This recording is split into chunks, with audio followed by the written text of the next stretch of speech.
Oh God, what happened to my chat? Oh, okay, okay. Wait, I lost my mouse. No, what's going on?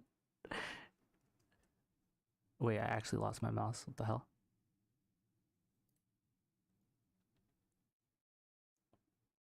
The hell?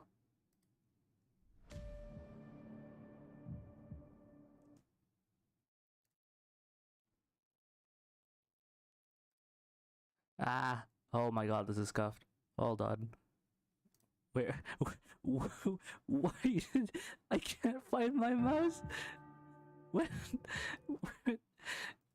Wait. Huh? I'm sorry? Hold on. That's not good. I. Oh goodness. Can I. Can I still navigate this? I don't think I can.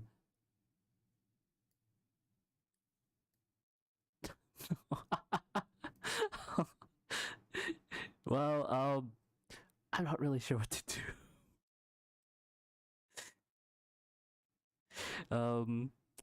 Well, this is a problem.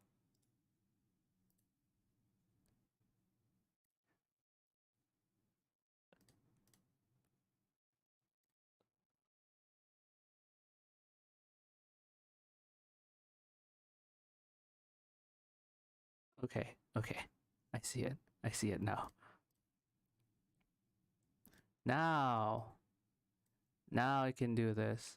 Also, I really need to change how my chat looks. I don't know. I don't know how to make it look nice. I'm sorry. Um. Well, anyway, hi. Can you hear me?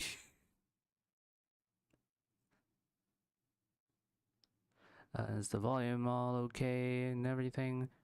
I haven't touched the settings at all since last time, so it should be okay. Oh, I don't like that. Oh, I don't like that. Oh, we're just gonna have to live with that.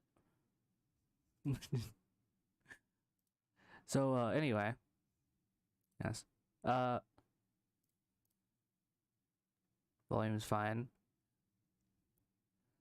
Yeah, am I soft? You always say that I am soft. Oh, hello, anti-derivative. Welcome. Today, we're going to be playing a demo. I don't know how long the demo actually is. This is supposed to be for the Halloween stream, but never got to do it. So we're just gonna do it. Okay, let me just launch the game. Hopefully it doesn't make my mouse go kaput again. Don't know what that's all about.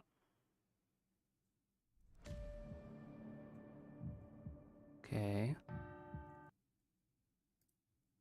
Let's see. Window capture.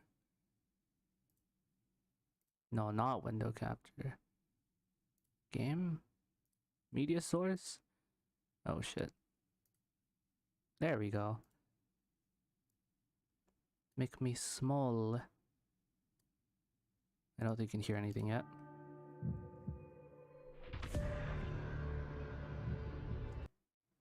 Okay, when I tab out, I don't think y'all can hear anything. Okay, how's the volume? Is it good? This thing's really loud in my headphones. For some reason. Not sure why. Pretty nice music though.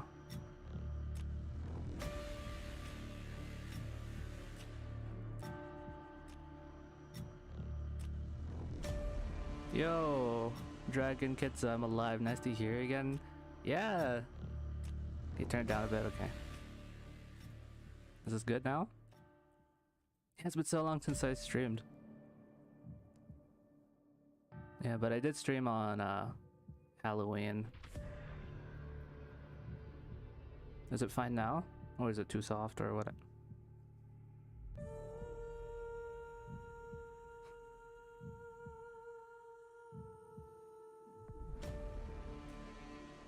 Okay, very cool. So yes, this is Touchstarved. I found it on itch.io and it looked pretty cool. Some hot characters. I thought I was gonna play it on Halloween because so spooky visual novel. But yeah. Demo product. This is a demo the Touchstarved prologue and not the finished product. Thank you. Okay, I don't know if this is gonna be a stream that's an hour long or 15 minutes long, but oh, we'll see.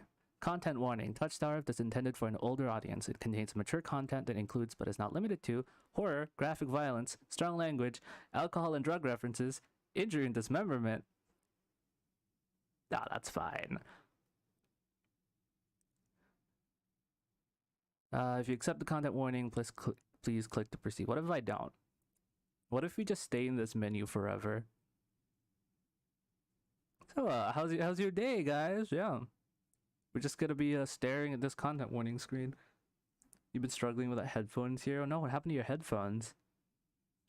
Might want to get new ones. If you've lost them. Or if not, then Tutorial. In Touchstarved, your choices matter. Oh no. The decisions you make may result in unique dialogue, interactions, or even choices in red text, which contain exclusive content. What is this?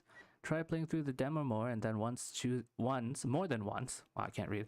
And choosing different options, you might even uncover a secret ending. And remember, there are no wrong choices, only interesting ones. Choose wisely and save often. What a delicious looking black screen. Yes. Black screen with red text. See, it's contrast. Do we need controls for a visual novel? Left click, progress text and dialogue. Mouse wheel up, rewind. Mouse wheel down, progress. Space to hide. Space to bring it back. I'll activate skip mode. I don't think we need to know what controls in the VN is, but I guess for the uninitiated. Choose my name. Today I will be Zetsu. Choose my pronouns. Is this one. Okay. Ooh, music. Oh my god, I gotta get my my amateur voice acting now, huh? Okay. It's okay. I'm thirsty, but I have a glass of water with me. Make sure you stay hydrated too. This world began to unravel long before you were born. It began with fogfall. Spectral mist bled from the seams where reality wore so thin it split. Oh, okay, that's rewind.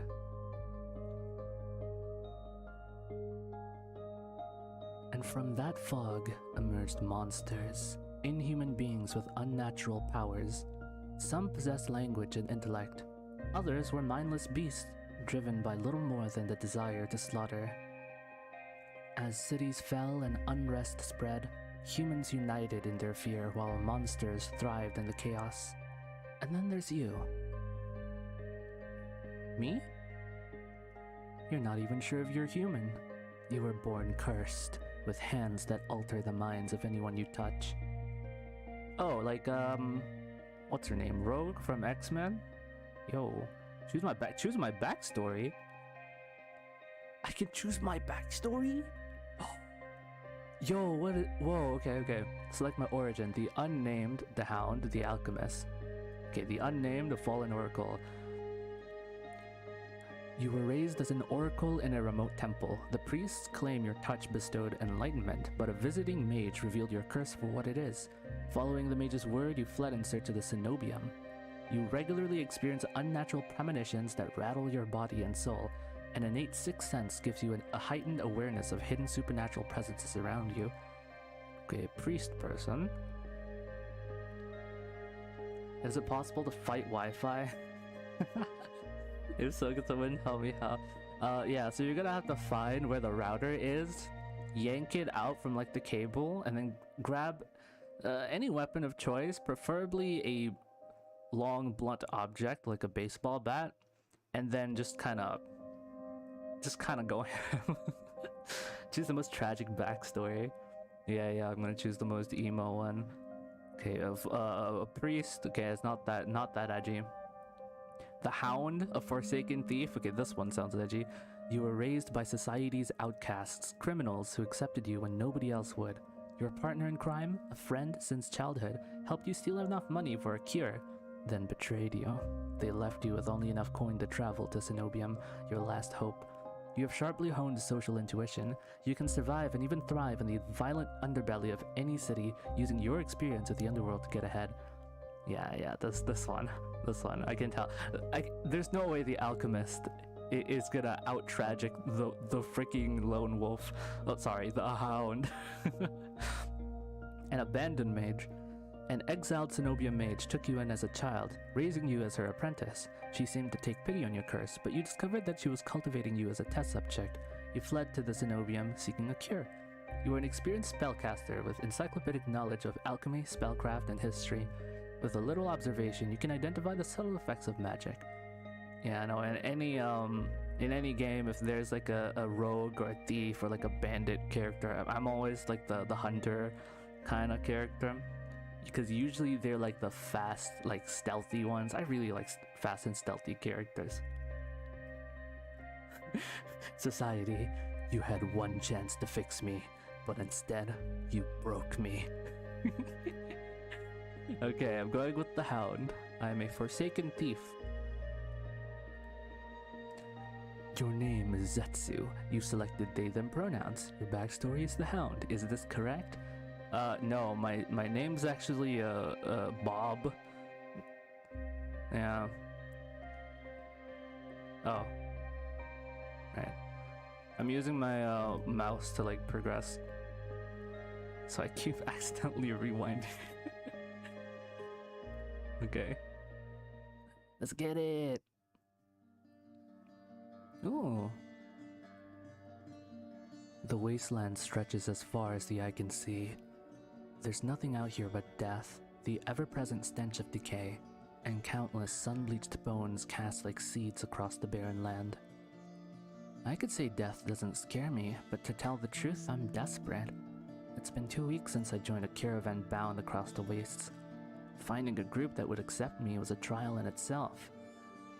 As rations grew sparse and my canteen ran dry, I began to despair. Then, I saw it.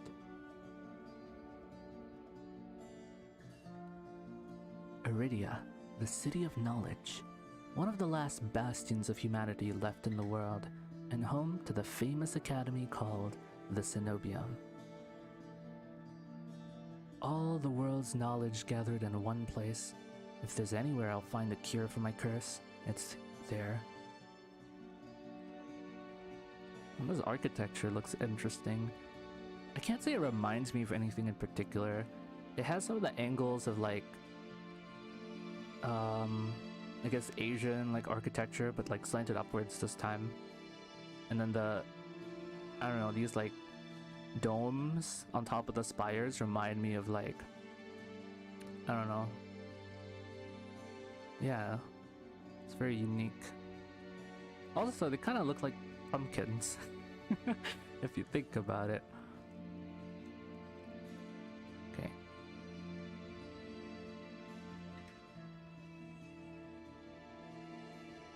All that stands between me and a cure is a final stretch of salt-soaked wastes. Or so I think, until I see the first tendrils of fog snaking beneath the wagon. Plumpkins.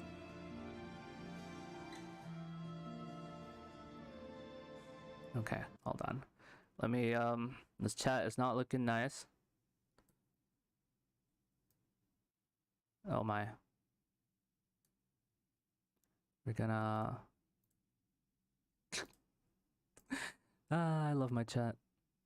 Not the chat, but like the actual text box chat. Okay. See, this is why I need 2 monitors, man. This is why I need 2 monitors. When I have just one, I gotta like tab between everything and it's not fun. Okay. Hushed voice. Is this fogfall? My stomach sinks at the very whisper of it. A silent storm more devastating than fire. Dangerous in cities, but a death sentence beyond them. A thick blanket of fog engulfs. What the hell? Sorry. I don't know if that captured it. I don't think it did. But on my desktop, I have like BlueStacks downloaded, and so an ad just popped up in the bottom right corner of the screen. Okay. A thick blanket of fog. Oh, fuck me. Wait, history. Thick blanket of fog engulfs us, smothering out the lantern's light. The wagon lurches to a stop. We love when things don't work. Yeah, it's not a stream if it's not scuffed. An eerie silence, heavy as the mist, falls over us. The only warning we get is a strangled scream. Stay back! No! The cry dissolves into wet gurgling.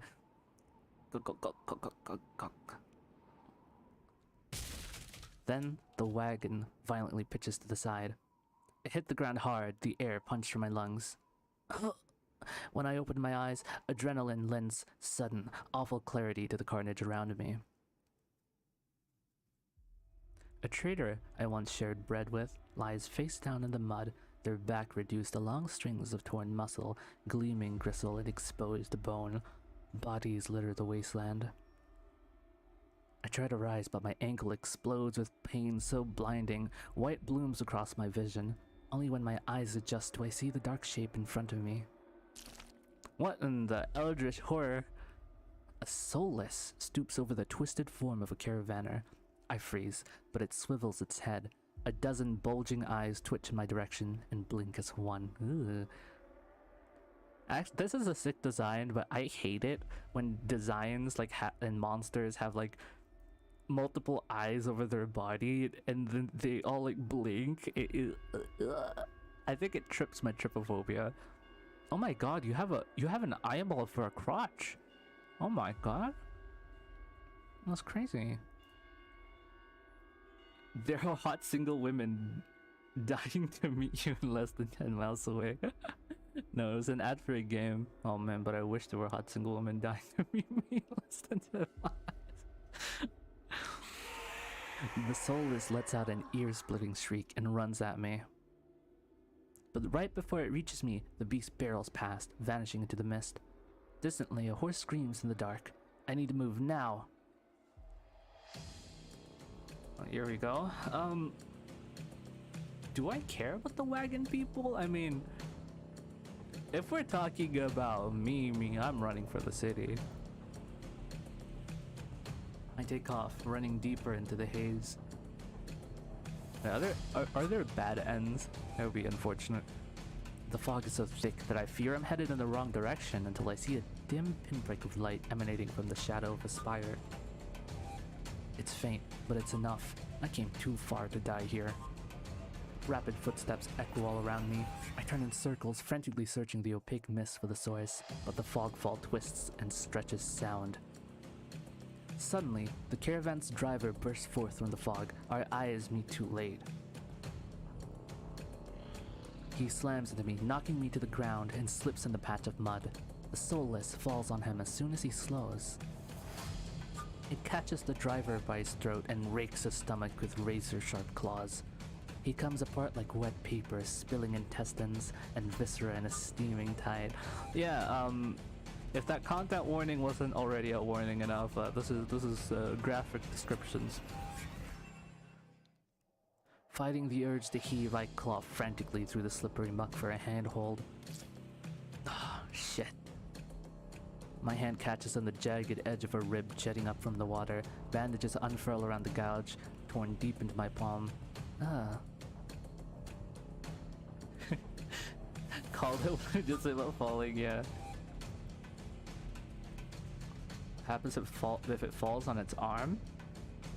Oh right, that's true. Is it like, oh yeah, all would the eyeballs be damaged? That's kind of freaky. Oh, I think I missed something. Yeah, the pain's quickly forgotten when a hand closes around my wrist. Traveler, can you stand? One of the travelers from the caravan leans over me. Like, those fingers are not looking good. What the hell? Those are not supposed to be bending in those directions, I'm afraid. We need to run. They reach for my hand, and I realize too late that my bandages have come undone.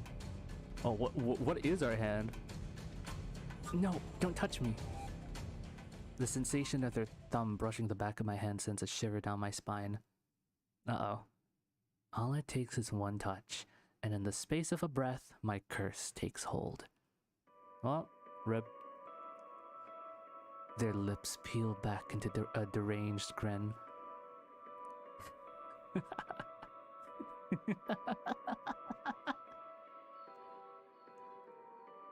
No, I've seen this face countless times before.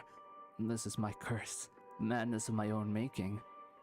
Their grip on my hand tightens until pain radiates from my knuckles. Let me go. Suddenly, clammy hands crush my throat, choking off my breath. Die, die, die, die, die, die, die. No, thank you.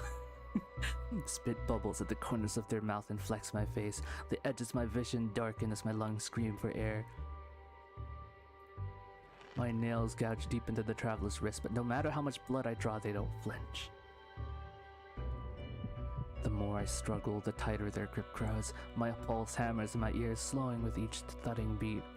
This can't be happening. I'm going to die, and not because of the fog fall of the soulless, but because of my own curse. Tears sting my eyes. No, no, no, not here. Not like this. The hands drop from my neck, leaving me wheezing for air. My lungs burn with each ragged cough. My vision clears and the traveler's face takes shape, hovering inches from mine, lips still split in that macabre smile, even as blood seeps between their teeth. They give one last shuddering breath, then slump over the claws hooked through their stomach.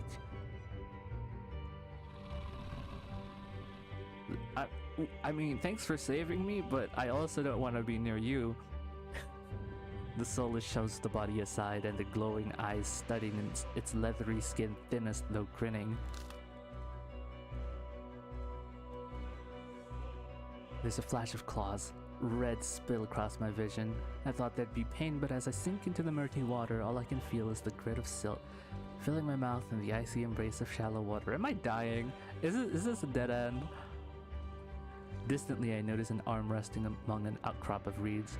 Mine, neatly severed at the elbow. Yeah, I don't know about this. I lost an arm. I should have taken both arms. Without them, maybe I could have survived. Maybe I could have had a home. Instead, I'll die cold, alone and face down in a desolate wasteland. Fitting end for a monstrosity like me. No, there's no way, man. If this is death, it's not as bad as I feared. The cold is gone, as is the choking stench of bog water. I could drift forever, cocooned in oblivion, until all thought and sensation vanished. No curse, nobody howling at me in madness and terror, nothing at all. The thought has a terrible appeal to it. But the next moment I take a reflexive breath. Oh shit! Air pours into my lungs, then out again in a ragged gasp. Feeling comes flooding back, warm cloth on my bare skin, a firm surface underneath me, a strange tang of sulfur in the air. Do not be afraid. And then a biblically accurate angel is gonna, whoa, hello. I twist my head toward the voice. Tears flood my bleary vision at the bright glow of the lamplight. Try not to move. The voice is calm, steady, and commanding, but more importantly, it's a stranger's voice. Okay, I need to figure out a voice for this person. Okay. One thought cuts through my mental fog. I have no idea who this is, and I'm completely at their mercy. Stay away from me. My words come out in little more than a creaky whisper. I clamp my mouth shut, hating how weak and helpless I sound. No. No? Who the hell is this? Bro just said no, no, no. Can I sit up? I manage to push myself up on one elbow, but my head swims and my surroundings give an alarming lurch. A stubborn patient. I don't have the strength to dignify that with a response. Instead, I pull the sheet up higher and wipe my eyes until my vision clears. No, thank you. I couldn't live in like 360p any much longer. The stranger towers over my prone form. Warm light reflects off his pristine medical coat. Okay. Actually, he looks kind of royal because the gold. Huh. Be not afraid, mortal. I instinctively shrink back, and that's when I notice that I'm completely naked except for a thin linen sheet. Hey, yo. Oops. I keep pressing space, but space doesn't progress. Naked, lying on a low cot with a pair of sharp golden eyes watching my every move, the man's gaze flickers to my exposed, unbandaged hands. I plunge my hands under the sheet to hide them from sight, though it's too late. He must have noticed what they look like. Strange, cursed, inhuman. I brace myself for his inevitable suspicion and disgust, but his expression doesn't even flicker from that courteous smile. He just watches in placid silence as I struggle to make sense of my surroundings. Where am I? Who are you? Be calm. You are safe here. Whoever this is, he clearly has no idea who or what I am. I've never been safe anywhere, with anyone. The only people I ever trusted betrayed me for a fat purse of coin. I scowled, pulling the sheet protectively around myself. Where are my clothes? The man's golden eyes narrow slightly. A sharp sigh rustles the papers in his hands. I see you were not to be dissuaded. Your clothes were torn to shreds when I found you, but I procured replacements. Oh. Yeah, so far the demo backgrounds are really simplistic. I mean, not in terms of what's in it, but rather the way it's shaded. It's very simple shadows. I'm sure they'll polish it more once the full game comes out. But it looks nice. I don't know. I kind of like it. With a soft creak, he stands from his chair, giving me a better view of my surroundings. I seem to be in some sort of medical clinic. Bottles of silvery alchemical concoctions line the counters in neat rows. The air makes my nose twitch, a faint whiff of smoke, and something distinctly metallic that I can't quite place. Oh, you know what? I wonder if the different choices that I made at the beginning would have led me to different people at the start. I'm curious now.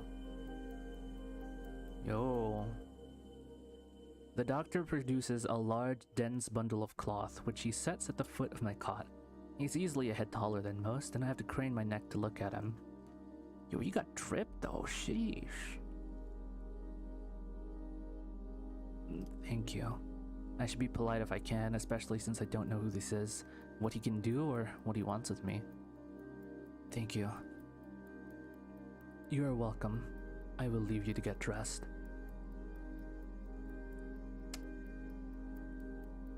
I want this hair.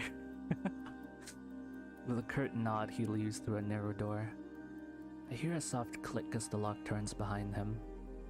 I count to 3 in the sudden silence. When I don't hear any more footsteps, I reach for the bundle of clothes. I got your clothes ripped off, so you're on the right track. An itch in my elbow stops me short. I reach down absently to rub at it, then freeze when my fingers meet a neat line of stitches. I know what I saw. That beast took my arm clean off. And yet, my arm shows no sign of injury apart from the black stitches poking through my skin. I gingerly flex my fingers, feeling my heart race at the sensation. This is impossible. I should be dead, or at the very least grasping out my last breaths. I squeeze my eyes shut, waiting for the pleasant dream to unravel, wake up bleeding out in the swamp. Nothing happens. The seconds tick by and my arm remains resolutely healed, my surroundings pristine and quiet. In numb disbelief, I reach for the replacement clothes and began stiffly putting them on.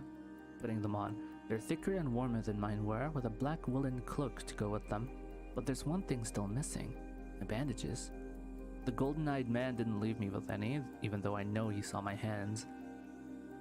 I slide off the bed and take a few unsteady steps towards one of the drawers. If this is indeed a doctor's clinic, there must be bandages somewhere. I start opening drawers at random, and of course, that's when the door swings open once more. Are you looking for something? I whirl around, clutching a thick roll of clean bandages. I try to step back from him, but my legs bump up against the edge of the cot. Your caution is understandable, though if I meant you any harm, you would know. That doesn't make me feel better in the slightest, but he makes no move toward me, so I quickly wind the bandages around my hands. The glowing scars and mottled skin disappear under a layer of clean white cotton.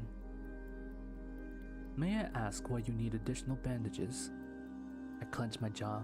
I knew it would only be a matter of time before he asked about my hands, though the way he does it is strangely roundabout.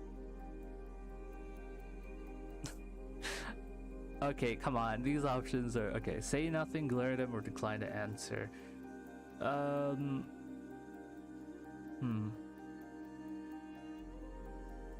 decline to answer. Well, that's a very personal question, and I don't really want to answer. No, you may not ask. But what if I want to ask? Is that so? Surely you realize that I can only help you if you tell me what ails you. An involuntary snort of laughter escapes me. Would I even begin? Would he even believe me if I told him? No. Best to keep my curse to myself for now, and learn more about him first. Who are you? You may call me Kuris. Is that how you pronounce it? Kuris? Sure. And where exactly am I? Iridia, which I assume was your caravan's destination. I can think of nowhere else for a group of travelers to go. Iridia. So I made it to the City of Knowledge after all. I should feel relieved, but all I can manage is a vague sense of increasing unease. How did I end up here? I brought you to my clinic, of course. You were the only survivor from the caravan, barely clinging to life. You needed immediate treatment. Which you provided? Yes. He says it so simply, as if I'm a small child and he's explaining basic addition to me. I frown and flex the fingers of my recently healed arm. Aside from being a bit stiff, it feels fine, thoroughly attached to me. You're saying that you stitched my arm back on? Pardon? A Solus attacked the caravan. It ripped everyone to shreds. It tore my arm clean off. But when I woke up here, I trail off bewildered. I've never heard of any magic that could heal a mortal wound like that. What kind of a person could do such a thing? The doctor, Kuris, pinches the bridge of his nose. He sits back down in his chair, quiet for a long time. I do not know where you come from, but Iridia is the city of knowledge and deadly secrets alike. Information is power, and it is most unwise to give or receive it freely. Since you have refused to divulge your secrets, I will not divulge mine. I do not even know your name. You are new to Iridia, so I will overlook the specific breach of etiquette. However, you should not expect others to extend the same courtesy. Do you understand? He looks pointedly at my freshly bandaged hands. Loath though I am to admit it, he has a point. I'm also a complete stranger to him, and if he's telling the truth, he saved my life. I take a deep, steadying breath. This time when I speak, I sound a bit more like myself. Zatsu. My name is Zatsu. It is a pleasure to meet you, Zatsu. Hi. There's a little more warmth than a smile, his polite demeanor back in an instant.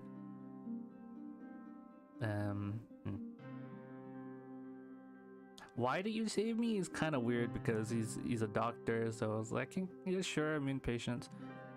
Thanks, I guess. Thank you for saving my life. I chance a smile in return. Even if he won't explain how he did the impossible, there's no doubt in my mind that I'd be dead if not for Kuris.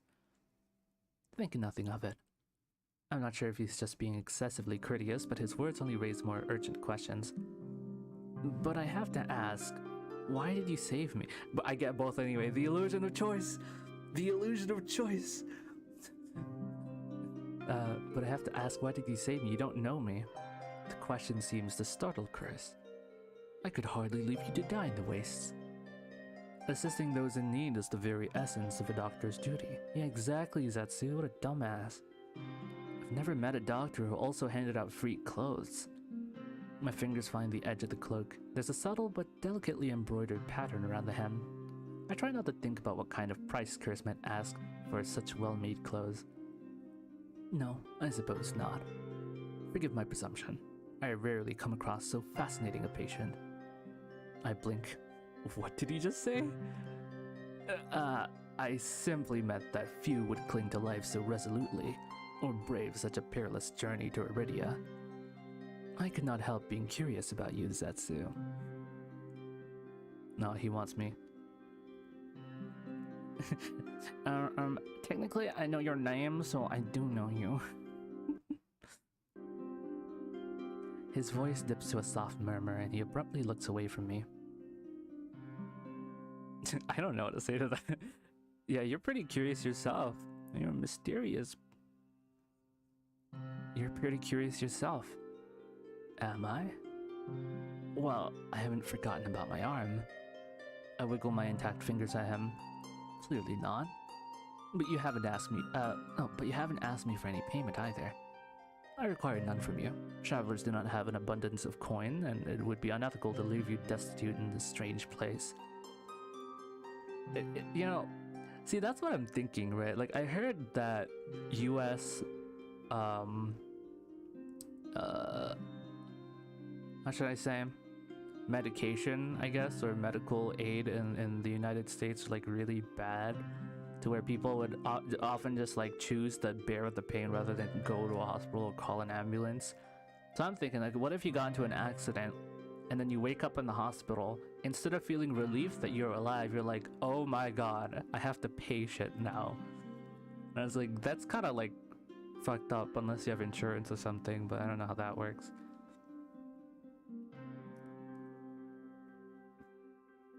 I fall silent, unsure of what to say to that. Nobody would help a horror like me for free. There has to be some kind of catch or trick, right? Me for real? Oh no. Yeah. A loud knock at the front door stops our conversation cold and spares me from having to say anything else. Judy calls. Unfortunately, you were not my only patient today. The knocking grows more insistent and Chris lets out a tired sigh. Please wait your turn. Though he says it quietly, the clamor on the other side of the door abruptly stops. Do you need anything before you leave, Zetsu? Oh, between the soulless attack and my miraculous survival, I'd almost forgotten why I came to Iridia in the first place. I need directions to the cenobium. The cenobium? The look on his face is downright chilling. He pauses, choosing his words with cold deliberation when he speaks again. Whatever you seek, it is very unlikely you will find it there. The cenobium's gates open for precious few visitors. Even if they did, you would not like what you found inside. My heart sinks. Is he saying that I came all this way for nothing?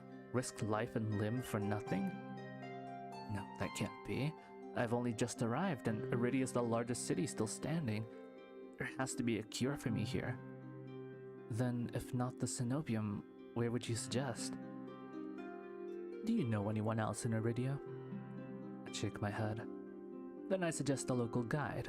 Head to the west, out to the Wet Wick, and ask for Leander. Excuse me? The wet what? The Wet Wick. He sounds deeply unamused. Follow the postings advertising Leander's bloodhounds. They are difficult to miss. When you meet Leander, tell him I sent you. That isn't much to go on, but Chris points towards the clinic's back door. You will be safe so long as you do not draw attention to yourself. The what? The Wet Wick. The Wet Wick. Man, where's the wet lick when I want? I'm kidding. That's easier said than done. I've always been a magnet for the worst sort of attention. If you require my assistance, you may return whenever you wish. Okay. Though he's smiling, there's a note of finality in his voice. Resigned to my dismissal, I slip out the back door. Okay, man. I find myself standing in a narrow and rather gloomy alley. I pull the new cloak up over my nose, stepping over the contents of chamber pots that have been emptied into the street. Something weighs heavily inside one of the cloak's pockets. My coin purse. Everything is still inside, every last coin that I'd scraped together for the journey to Iridia. It doesn't even look like it was opened. There were so few coins to begin with, they probably weren't worth stealing. I glanced back at the clinic's closed door. Curious didn't take any payment. He didn't even ask for a future favor. But he also said that in Iridia, secrets are power. Does he expect me to give up mine at some point? That's not exactly a comforting thought. Still, no matter why he did it, Curious gave me a second chance and a lead on where I might find help. I better get going before he changes his mind. I squeeze out of the alley and into the crowded main street. The line outside Curious's clinic stretches down the road already. Two thin peddlers queue alongside weathered elders. If any place is in desperate need of a free clinic, it's this one. The cobblestones are treacherously rough under my feet, deep grooves worn between them by regular flooding and decades of hard use. I knew Iridia was a river city, but I didn't expect it to look so eroded. The buildings are tired and dilapidated, all crammed together in narrow streets. A child darts by, clutching something greasy wrapped in paper. The smell of fried food drifts over to me. Man, I'm already hungry right now. You can't do this to me. My stomach gives a faint gurgle. Vendor. This morning's catch. Fried up, hot and fresh. Not too many eyeballs today. That sounds disgusting, but I'm starving, so I duck my head under the stall's grubby awning. A large fish leers up at me, its 3 bulging eyes still visible through the thick layer of crispy batter. The vendor gives me a gap-toothed grin. What's the cheapest thing you've got? The vendor points at a metal basket of what looks like long strips of savory fried dough. What, bread? Fresh long lads, 3 copper apiece. Don't burn your mouth. I take the coins out, counting them gingerly. At this rate, I might not even be able to afford dinner. Reluctantly, I drop the payment on the counter and take my meal. I 3 copper pieces, and that's already enough to hurt my wallet? Oh no. I'm broke. 2 streets later, I pass under a wrought iron archway adorned with dangling garlands of red and pink lilies. Man, this city looks really cool. It's hard for me to pinpoint what specific kind of, like, buildings these remind me of. Oh, Middle Eastern maybe? Yeah, I think so. Like pointed, like spikes on top of like domes. Reminds me of that. Fresh long lads, that's something I didn't expect to hear. Oh yeah. Yeah, fresh long lads. Oh boy, I sure want, you know, I could use a fresh long lad right now, you know? I mean, 3 coppers? 3 coppers for what? That's really cheap. I mean, $20 is $20. The buildings in this quarter are a dizzying riot of color, painted walls and tinted glass everywhere I look. Sheer red and pink curtains flutter in open doorways, musical voices call out invitingly. Incense mingles with the pungent scent of flowers, barely covering the salt and musk of warm bodies. This must be Iridia's entertainment district. I'm polishing off my food and dusting the crumbs from my hands when I spot a poster. The Bloodhounds? It features the silhouette of a smiling man wearing a single dagger-like earring and the word Bloodhounds printed above his head. A motto, as above so below, circles the artwork. If Leander is the leader of the Bloodhounds, then the face printed on the poster is likely his. I follow the line of identical posters around a corner and nearly hit my head on a precariously dangling wooden sign. Looking up, faded orange letters read, "The Wet Wick." The facade of the building looks like it's seen better days, but I hear faint music and laughter coming from inside. Yeah, a tavern! It did not take as long to find one. This is where the D&D party meets. The inside of the bar is a far cry from the abandoned exterior. It's not even midday, yet most of the tables and booths are occupied by a loose assembly of people in matching green cloaks. There's a lot you can tell about a city by its dives. This one seems ordinary enough, even if the uniforms are unusual. A cursory glance doesn't turn up anyone with a dagger-shaped earring. I'm about to head towards the counter when a chant rises from the center of the room. Show! Show! Show! The remaining green cloaks abandon the bar and their booths to rush toward the center of the room in a sudden torrent. There's no time to move out of the way. I'm caught, swept along the ale-stenched current. Hey! Rhythmic chanting drowns out my voice. I thrash, throwing out my elbows as the press of bodies grows heavier. My hip knocks onto a table. I grip it, holding on tight to steady myself, but the crowd has stilled. The chanting stopped. A pair of gilded boots stride across the tabletop. Seriously, you dogs? Again? Scattered laughter and cheers rise from the audience. I drag my eyes upward. Yo! Oh, that's a dagger earring. A well-dressed man stands on the table in front of me, his broad shoulders framed by the thick lapels of a trench coat. Okay, gotta figure out a new voice for this guy.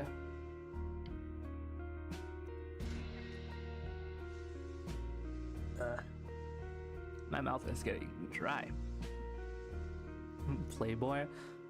And doesn't really look like a playboy per se, although he might have that trait.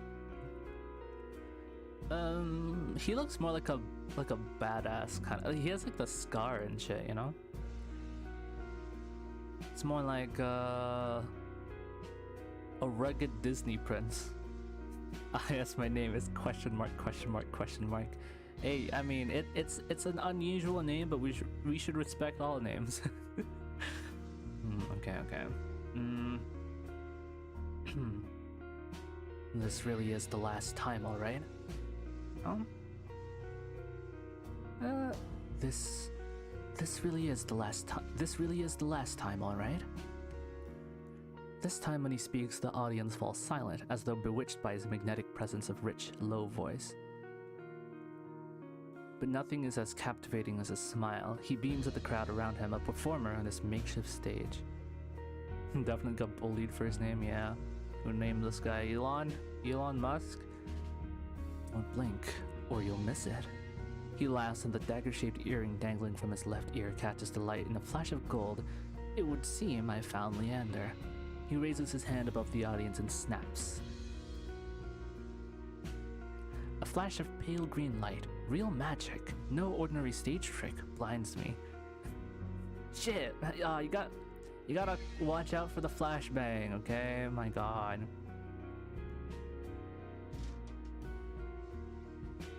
Yo, as the brilliance ebbs, my gaze refocuses on the mage towering above me. There's a flower. Also, yeah, it's got drip. Damn, look at the dagger in the sheath. That belt looks so cool. The hell? He flicks his wrist, and the magic spiraling around him coalesces. A delicate flower stems sprouts from between his pinched fingers. One by one, glowing lily petals spring forth. With a flourish, the mage presents the conjured flowers. The audience bursts into clapping and cheers. A genuine magic show is the last thing I expected from a place called the Wet Wick. Leander plucks the iridescent bouquet out of the air and turns in a slow circle, giving his audience a good look. Now, who could use some good luck? Eager onlookers scoot closer to the table. Some reach for the lilies while others whistle and call Leander's name. Ooh, me. But his cool green eyes slide right over them, locking onto me and said, "Oh shit. Oh no. Have you ever been to a magic show? Or even in a classroom, right? Even in a classroom, when the teacher or the magician's like, okay, any volunteers, you immediately start to shrink, right? But the problem is, when you shrink, sometimes they'll choose the most like nervous person. Sometimes these motherfuckers, right, like teachers, be like, okay, any volunteers, they'll see like 10 people raise their hands, eager to answer, and then they'll look over the back of the room and go, okay, that one that's sleeping over there. And it's like, okay, I know what you're trying to do, like trying to engage everyone, like, but like everyone else wanted to answer.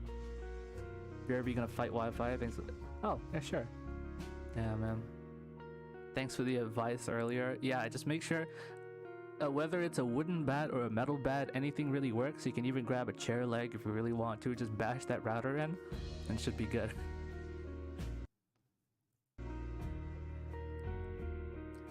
How about you? My chest tightens. Every person gathered turns to stare at me. Pure pressure, I'll take the flowers.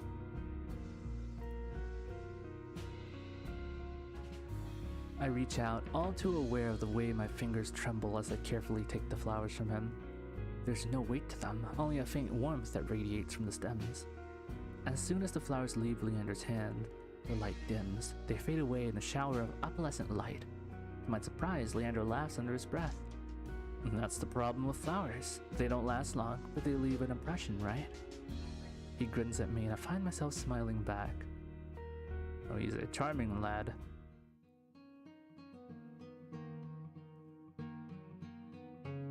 Oh my.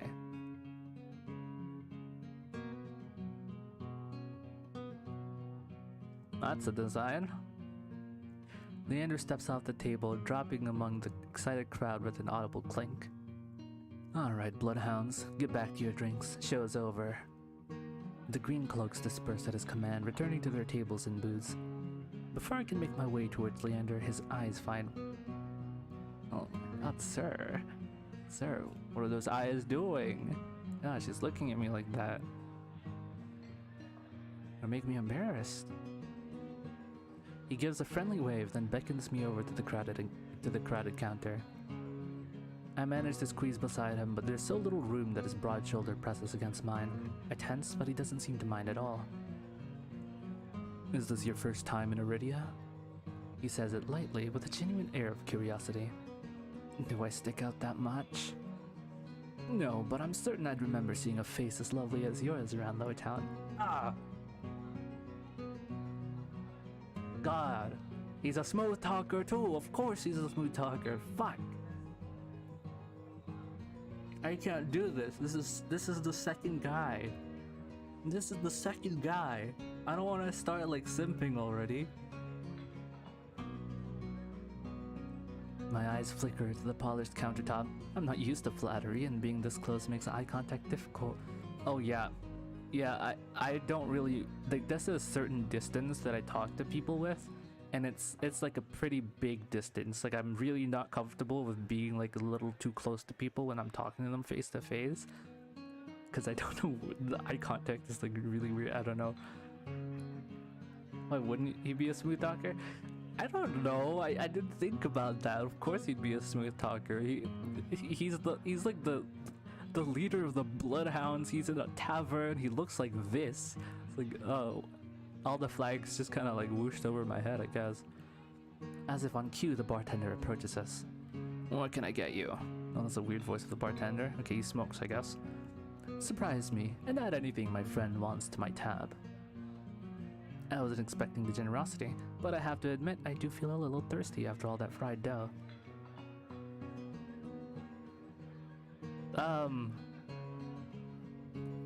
Well, if it's on your tab, I'll just have what he's having. You think I'm ordering water if someone's like paying? No siree, do you see my coin purse? I'll have what he's having. While the bartender leaves to fix our drinks, Leander leans his elbows on the counter. I'm close enough to notice the purple shadows under his lower lid. His eyes wander over me in return, but when they lock on my bandaged hands, a sour taste rises to my throat. Here comes the questions. So, what brings you to the Wick? Curtis sent me. He pushes his hair back from his forehead, but it immediately falls right back into place. So, it's about work. The bartender returns with a pair of glasses filled with what I can only assume is beer. I raise my glass and give it an experimental sniff. It smells faintly yeasty, but with an undercurrent that I can't quite place. A quick sip confirms my worst suspicions, and it's awful. Somehow briny and sour in a way that reminds me of pickles. But any thought of complaining dies the moment I look up and see Leander taking a deep swig from his glass. He lets out a satisfied breath. How can I be of assistance? I need to get to the cenobium. As soon as the word Cenobium leaves my mouth, the entire bar falls silent. Yeah, it's like a big no-no place. Bloodhounds twist around in their seats to gawk openly. Finally, an especially drunk one speaks up. The hell are you bringing up the Cenobium in here? Throw him out. This is Bloodhound territory. Oh no, are they... What? This is opposing factions or something? The vitriol catches me off guard. From the angry looks thrown my way, it's clear I've broken some unspoken rule just by mentioning the Cenobium. When I glance at Leander, he's drinking as though he hasn't noticed the uproar. Only when he catches me looking does he lower his glass. For the love of... He drags a hand down his face. Hey, keep it down, will you? This is business. I tense, expecting an argument, but the outspoken bloodhounds silently return to their drinks. Only a handful continue to watch me warily. Sorry about them. The Cenobium's a bit of a touchy subject in these parts. Mix in enough drinks and, well, you saw. How about we continue this outside? When I give him a terse nod, he pushes away from the bar counter.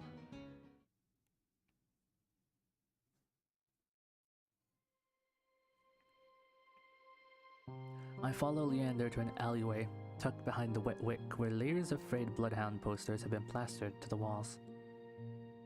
Seeing them side by side, the resemblance between Leander and his likeness in the posters is impressive. Curious didn't send you here for help with the Cenobium, did he?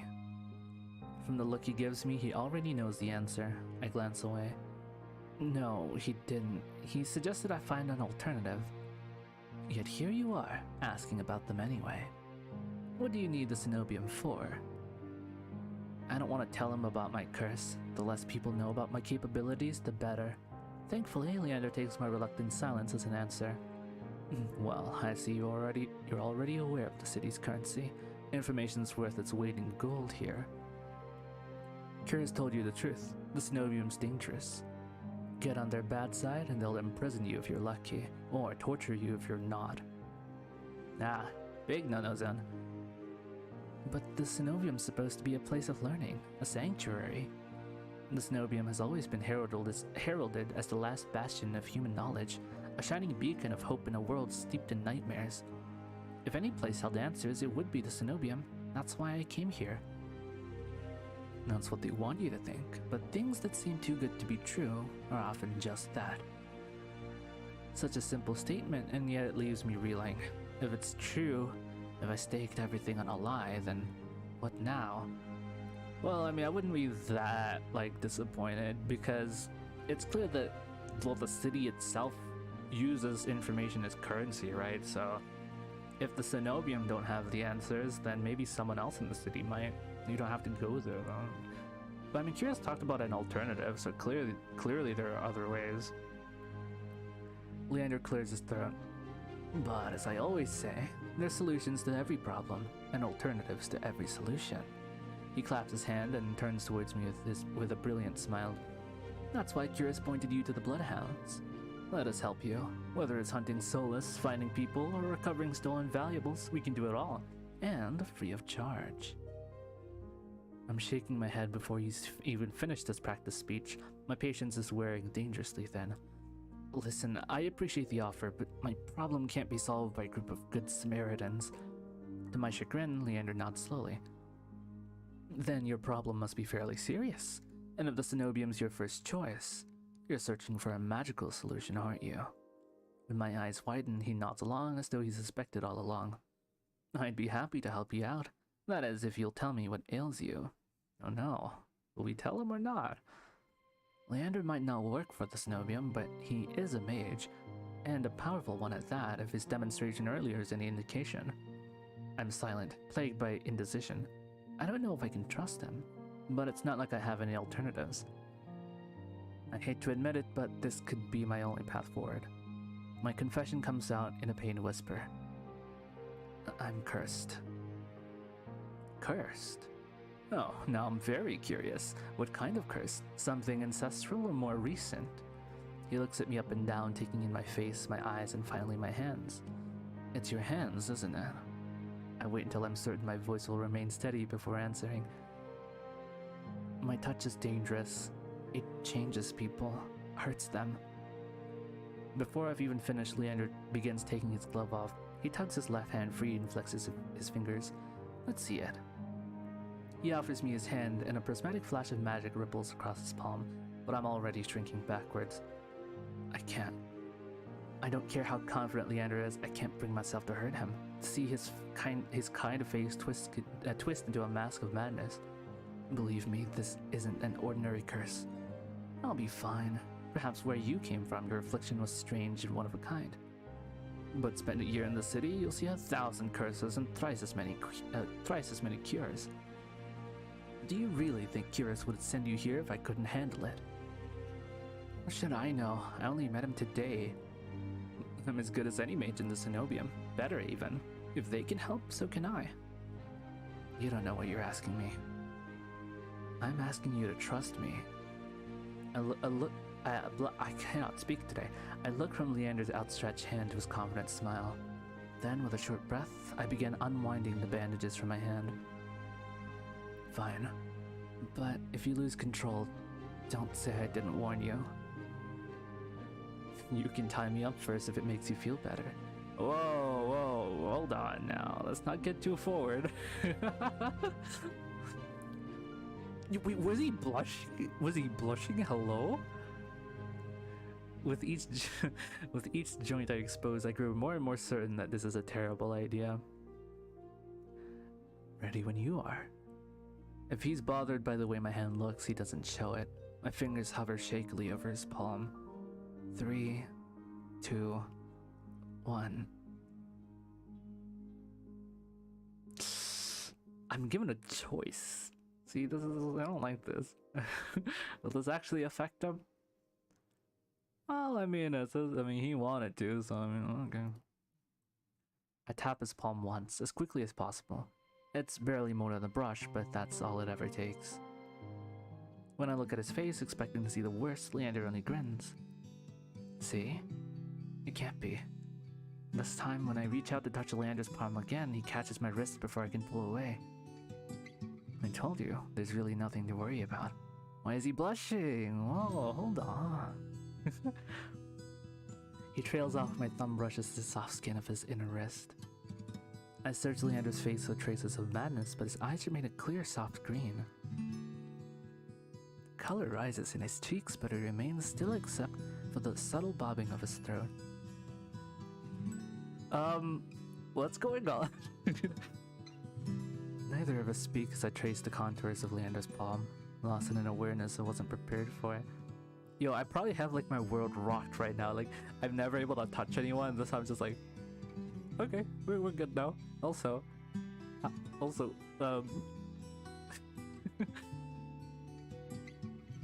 I've been with other people. Oh, you've been with other people. Kissed them, been embraced by them, and more, but not like this. Damn. Setsu in this world is more, got with more people. Damn. What? It should have been me. It should have been me. No, I don't want this curse. My fingers, long deprived by years of bandaging, pick up every single detail. The groove of his palm, the smooth shell of his nails, the pulse of his heart. For as long as I've lived, I've never been able to hold someone's hand, not without dire consequences. I never realized what I was missing until this moment. While Leander's pulse is steady, mine is hammering as fear gives way to excitement.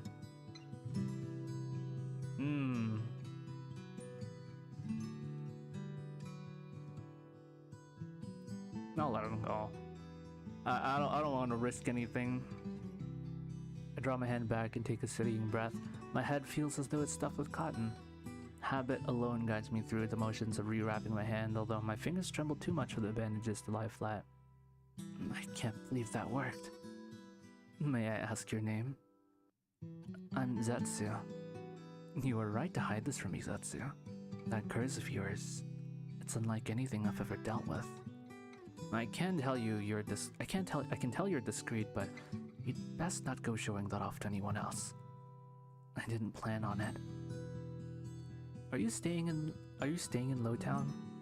I pause. Room and board was something I hadn't yet considered. I don't know. Let's get you properly settled then. The wet-wick is noticeably quieter. Without their leader, most of the bloodhounds have dispersed or, in a few cases, fallen asleep beside their drinks. Got any rooms left, or did my luck grab them all to sleep it off? The bartender, who I now realize doubles as an innkeeper, slides a key into onto the counter. You know, I always keep the corner room open for you escapades. I don't remember what voice I gave him. Leander's laugh sounds slightly strained. And I always appreciate it. Oh, fuck me. Okay. I mean, well, if you want. I'm kidding. No, I always appreciate it, but you're mistaken. This is just for my friend Satsu. Sure. Stay as long as you like. You two have fun. Escapades, huh? Leander clears his throat, then holds the key out to me. But I hesitate. My coin purse barely holds enough for a day's worth of meals, let alone a room. How much do I owe you? Nothing. Bloodhound rates. Damn, y'all must be struggling if y'all are doing shit for free. My treat, since you shared your secret. Food, drink, a warm bed, anything you need. Carefully, I take the key from him. It's small, but weighs heavily in my palm. I never expected to have a warm bed in Iridia, let alone free meals. I plan to steal whatever I needed to get by, no matter how dangerous. Thank you. Go explore, Zetsu. You'll find many roads in Iridia, each leading to different answers, but if you need a reprieve from what haunts you, come find me. Just be careful. I nod, taking one last look at the gleaming bronze key before tucking it into the pocket of my cloak for safekeeping. Leander gives me one last friendly wave before I depart. Well, that escalated quickly. Slow down, let him take you to dinner first, then we get to that part. Well, I mean, we had a drink. Does that count as dinner? I don't know. I'm thirsty, hold on. I've got coffee flavored milk with me, actually. Let me get this. It's in a juice box, although it's gotten kind of room temperature now. Yeah. Oh, hello there, Pixel Pick and Green Raccoon. Oh, it's been a long time.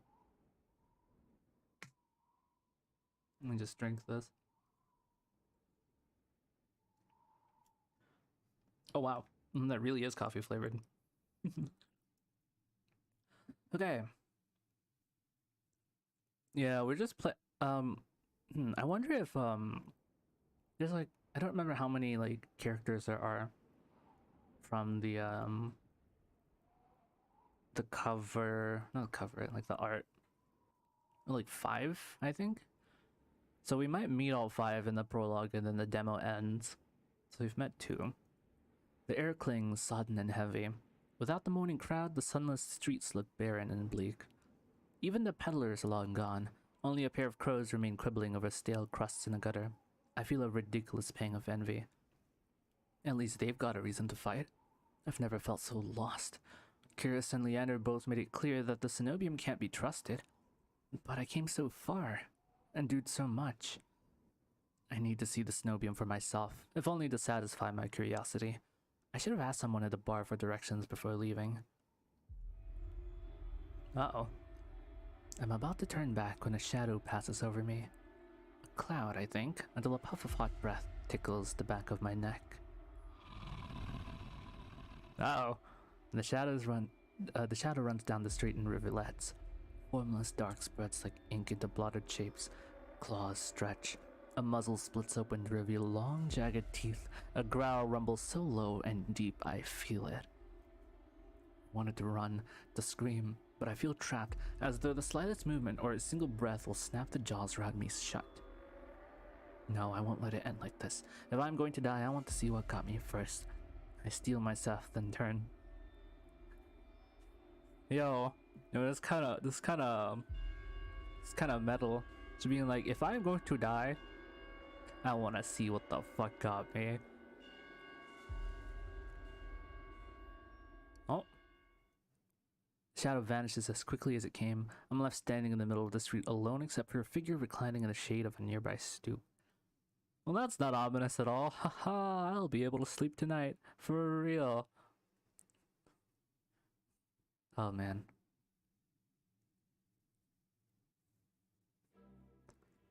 Whoa, hello, what the hell? All this music. That's a villain arc. A monster, you said? Not much is clear from a glance. One that could nearly be mistaken for human were it not for the tufted ears, the tail curled around his ankle. Who are you? Or the dusk pink eyes with pupils that sharpen like needles when they fall on me. Our eyes meet, and the monster uncrosses his long legs. Oh, this music, I like this music. His hair gleams a shade of red that reminds me unsettlingly of blood where it curls around his colored throat. Nah, it's not really a blood color, it's a lot more red. Jumpy, aren't you? What? Oh man, what voice should I get? There's too many voices. I can't do that many voices. Jumpy, aren't you? His tone is so light and carefree that I glance over my shoulder to make sure he's speaking to me. When I look back, the stranger props his chin on his knuckles and regards me with an inscrutable little smile. Didn't you see that shadow just now? It was massive, moved like a beast. Even as I speak, I'm aware of how ridiculous I might sound, but the stranger's smile doesn't falter. The only beasts I've seen are the Wick's drooling regulars, though this did catch my eye. Is that my key? Oh, no. What?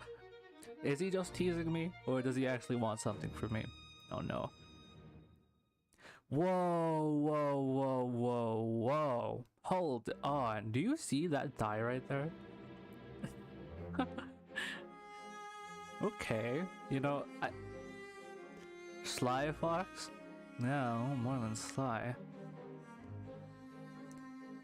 With a flourish of his hand, my in-room key appears dangling from his finger. It turns on its chain, glittering when it catches the light. Oops. My hands fly to my cloak's pockets and, sure enough, find them flat. He crooks his fingers, beckoning. I've already taken 2 steps forward before some stifled instinct stops me. Something feels wrong. I'm still on the edge, thrumming with so much adrenaline that the stranger's shadow flickers to the edges of my vision. I always attract the worst kind of attention, but I can't get rattled now. Where'd you find it? How'd you even find it? The key, I mean. What can I say? I'm a sucker for shiny things. He smiles wide enough to reveal pointed canines. I saw you drop it. You really should be more careful. City like this, somebody might take advantage. For free? Die just like that? Yeah. Crazy. A bald-faced lie said without a hint of irony. There's no way I dropped that key, but I can't think of an explanation for how it went from my pocket to his hand. I approached the man careful to keep an arm's length away. He doesn't look dangerous, but the most deadly ones never do. Oh my god, his ears move. The stranger's chain softly clings to the tilt of his head. His ears flick. Keeping your distance? Until I figure out how you managed to rob me? Yeah, I am. You think I stole your dinky little key? From all the way over here. He gives an exaggerated sigh. I'm good with my hands, but not that good. Do I really look like a common thief to you? You're good with your hands, you say? Oh. He's got me there. The sheer fabric of his sleeves alone would be too expensive for most street thieves. Hell, his shoes look like they cost more than I spent traveling here. Now, who the fuck are you then? Holy shit. And then there's the shop behind him. No matter the city, parted pink curtains only ever mean one thing. I'm not looking to buy, and I doubt I could afford your services anyway. Luckily for you, I don't charge. Hold on. What? Everything is free here. I mean, thank you, but I feel a little uncomfortable not paying for anything. The man runs the tip of his tongue over a fang, and for the first time since I stepped into that shadow, I feel something other than dread. My face grows hot. That's not what I meant. I'm flattered, really. Where sex might trade, I might make an exception for you. How about half off for a handy... Or you could just hand over my key. Sounds like he's raising you up. Yeah. I've been getting a Rizz this entire time. Ask nicely and I might even let you tug my tail. Just throw it here. So some spindly little street urchin can snatch it and run? He raises my key and tilts his head so he can watch it dangle back and forth. I suppose I could just claim your room for myself. Not that I'd be caught dead slumming in the wick with the rest of those slack-jawed imbeciles. You're obviously not from around here. So, tell me, traveler, what misfortune brought you to this wretched place? His voice practically drips with derision. I'm not telling you anything. What could have possibly drawn you to this dreary little pigpen, I wonder? He listlessly watches the arc of my key swinging around his finger.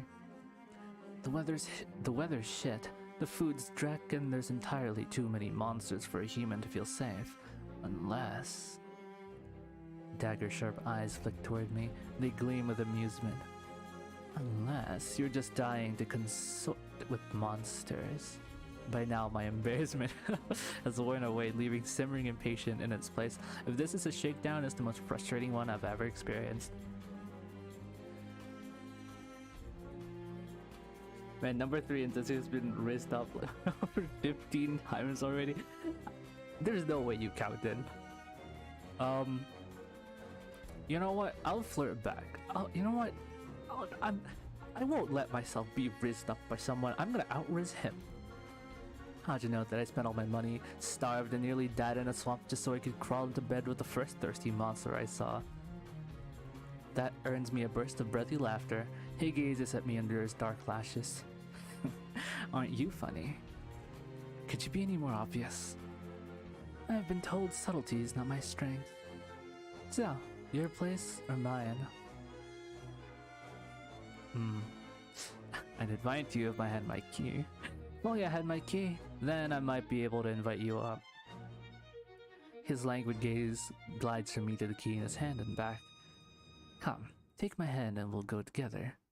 The more he flirts, the more convinced I become that this is some kind of trap. No matter how innocent monsters look, they always have tricks up their sleeves. And something tells me that this one's more dangerous than he lets on, even if he has a lovely laugh. Oh, come on. Come on. You like, in-universe Zetsu. I don't know what you want or why you're messing with me. But I'm not coming any closer until I know you're not going to attack or bite. I won't bite hard, unless you beg me. No matter what I say, he finds a way to twist my words into innuendo. Oh, you sly fox. Even when I'm silent, he goes on as though we're having a conversation, not a standoff. Do you like dancing? There's a traveling troupe performing in Hightown tonight. Their luteus is utterly exquisite, truly a performance to die for. Okay, there's Hightown and Lowtown. Interesting. There's life in this dreadful place, if you know where to look. You sound like you know the city well. The man's gaze flickers from me to the key dangling from his finger. Naturally, this dump is a little more than miserable little smear when I first arrived. Hightown, Lowtown, I know already like the back of my hand. What about the cenobium? Do you know what that is? His smile vanishes. Surely you've seen it. That absurdly large tower looming over the rest. It's a little hard to miss. He must mean that spire I noticed when I first caught sight of Iridia. The cenobium's overrated. Forget about it. I can show you things those stuffy boars in their limp-dick tower couldn't even dream of. I've already got plans. Oh? Have you some pressing matters at the cenobium? Lunch dates with librarians? Tea time with the most esteemed abbess? That's my business. What's the matter to you? I square my shoulders and the amusement bleeds out of him. Your loss. The stranger, finally bored of his tedious game, extends his hand towards me. The key rests on his palm, neatly dividing skin and leather. When he makes no other move, I reach for the key, but as soon as my fingers graze smooth brass, his hand springs shut around my elbow. Hey! He yanks me down and I stagger, my soul slipping on the steps. For a sick moment, I fear my bandages will unravel under his touch, but he's careful not to disturb them even as his fingers dig into my arm. I knew I smelled blood. You reek of death and the road. And that fucking doctor. Oh no. His voice once silken lowers to a smoky growl. The shadows around him seethe and boil as he pulls me closer. And something else. He murmurs against my throat, nose grazing my jaw. Let go.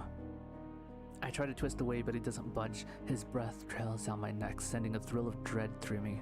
But just when I fear he'll bite, he takes a deep whiff instead. His wide, flat eyes gleam with naked hunger as he gazes up at me. Not quite human, not quite monster. Seems we're both. Both, huh? Okay, that's something in common, okay. Ver? The stranger's ears flatten and he releases me with a short breath. I yank my arm back, massaging it with a grip left grooves in the bandages. The stranger twists around to watch a woman duck up from the curtains behind him. Her press uniform bears the insignia of the Cenobium. Scolding cleric. I leave you all for what, 10 minutes? And you're making trouble again. Will you quit harassing the tourists? The stranger, Veer I take it, rolls his eyes and flashes the cleric with a withering smile. So suspicious. Can't you see this is a friend of mine? A natural liar. He grins at me and his tail swishes minutely. The woman purses her lips at me, clearly unconvinced. I open my mouth to correct him, but Veer cuts in. I was graciously offering my dear friend some free advice.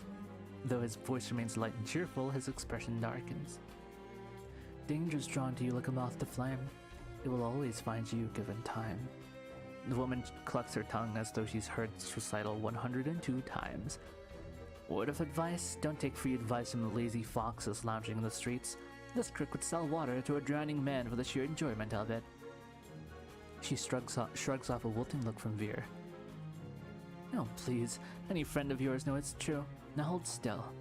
Veer rises gracefully at her approach. He pushes his hair aside so it drapes over one shoulder, exposing the long line of his neck.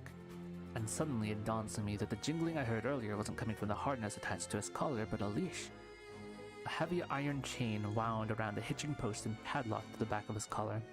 Veer posed deliberately to hide his leash from me. The woman produces a keyring from her pocket. She rifles through a dozen identical keys before selecting one and slotting it to the lock. Come on, unless your friend's tagging along on our merry little soulless hunt. They're hunting for soulless inside the city? Words momentarily fail me. The woman regards me with a polite, if tight smile before marching down the stairs. Veer lingers. He stretches his arms over his head with a yawn, and I try not to stare at the way his stomach flattens when he arches his back. Oh. Yo, in universe Zatsu kinda staring disrespectfully. Oh my god. Your little secret's safe with me. Try not to get yourself killed, Follow then, the plot thickens. Veer hops off the stoop and bounds after the woman. His tail sways merrily as though he hasn't just lied and threatened me.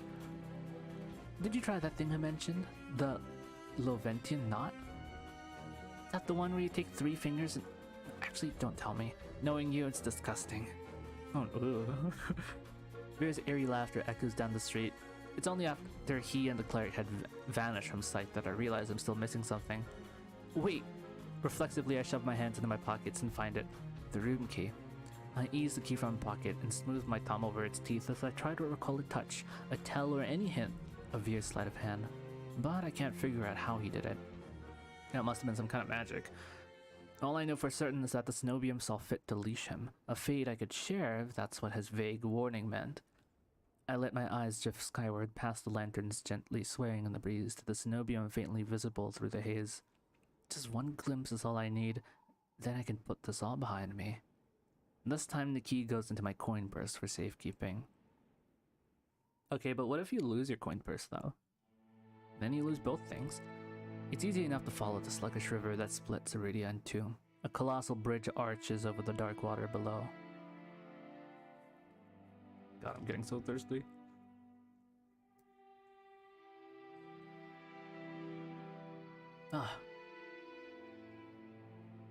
Okay, so 3 boys so far. How are we feeling about them so far? Do we have any favorites?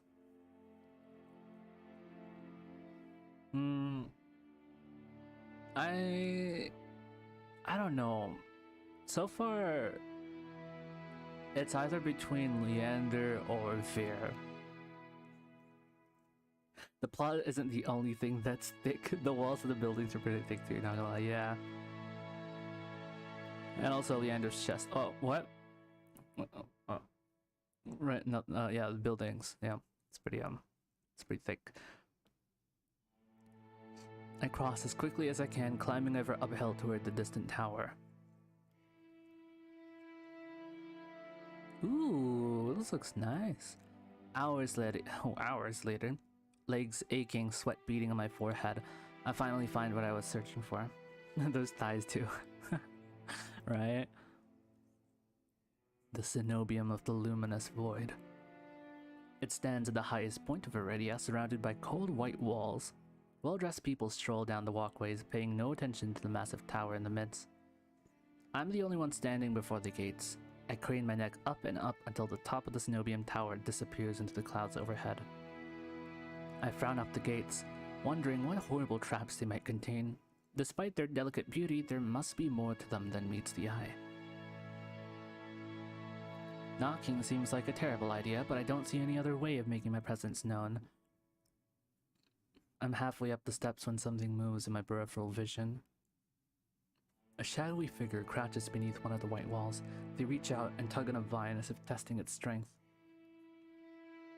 Oi, you there! The shadow vanishes as quickly as I spotted it, and a gaunt-faced man in a crisp charcoal uniform marches up the step towards me. Another tourist. Get out of here once you're done gawking. A dismissive wave accompanies his equally dismissive words, and he turns on his heel without even waiting for an answer from me. I look back at where I saw the intruder, but there's nothing. Just the leaves blowing gently in the cool breeze. Vera's looking for trouble, dressing like that, further proving my Sly Fox theory. Yeah, I have no doubt he's a Sly Fox, but... I mean...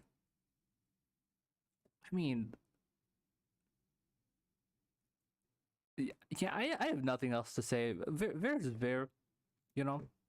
He, I don't know if he chooses what he wears, though, considering, apparently he's, leashed. So it's kinda, I don't know.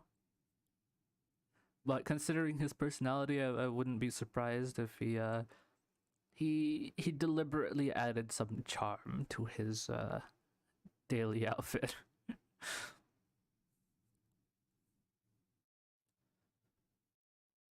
I step away from the gates, helplessness washing over me. Hello? In italics, damn. A whisper, so close I can feel the warm brush of breath on my skin. I instinctively jerk away, but there's no one beside me. Halfway down the staircase, I spot a woman swaying in the breeze.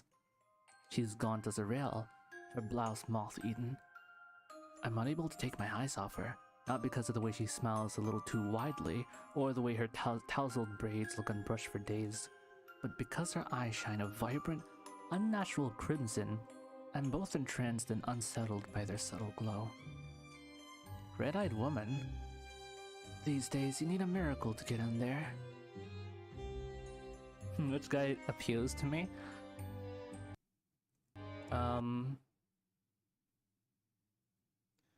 Some charms just the way they get rizzed up multiple times in a few minutes.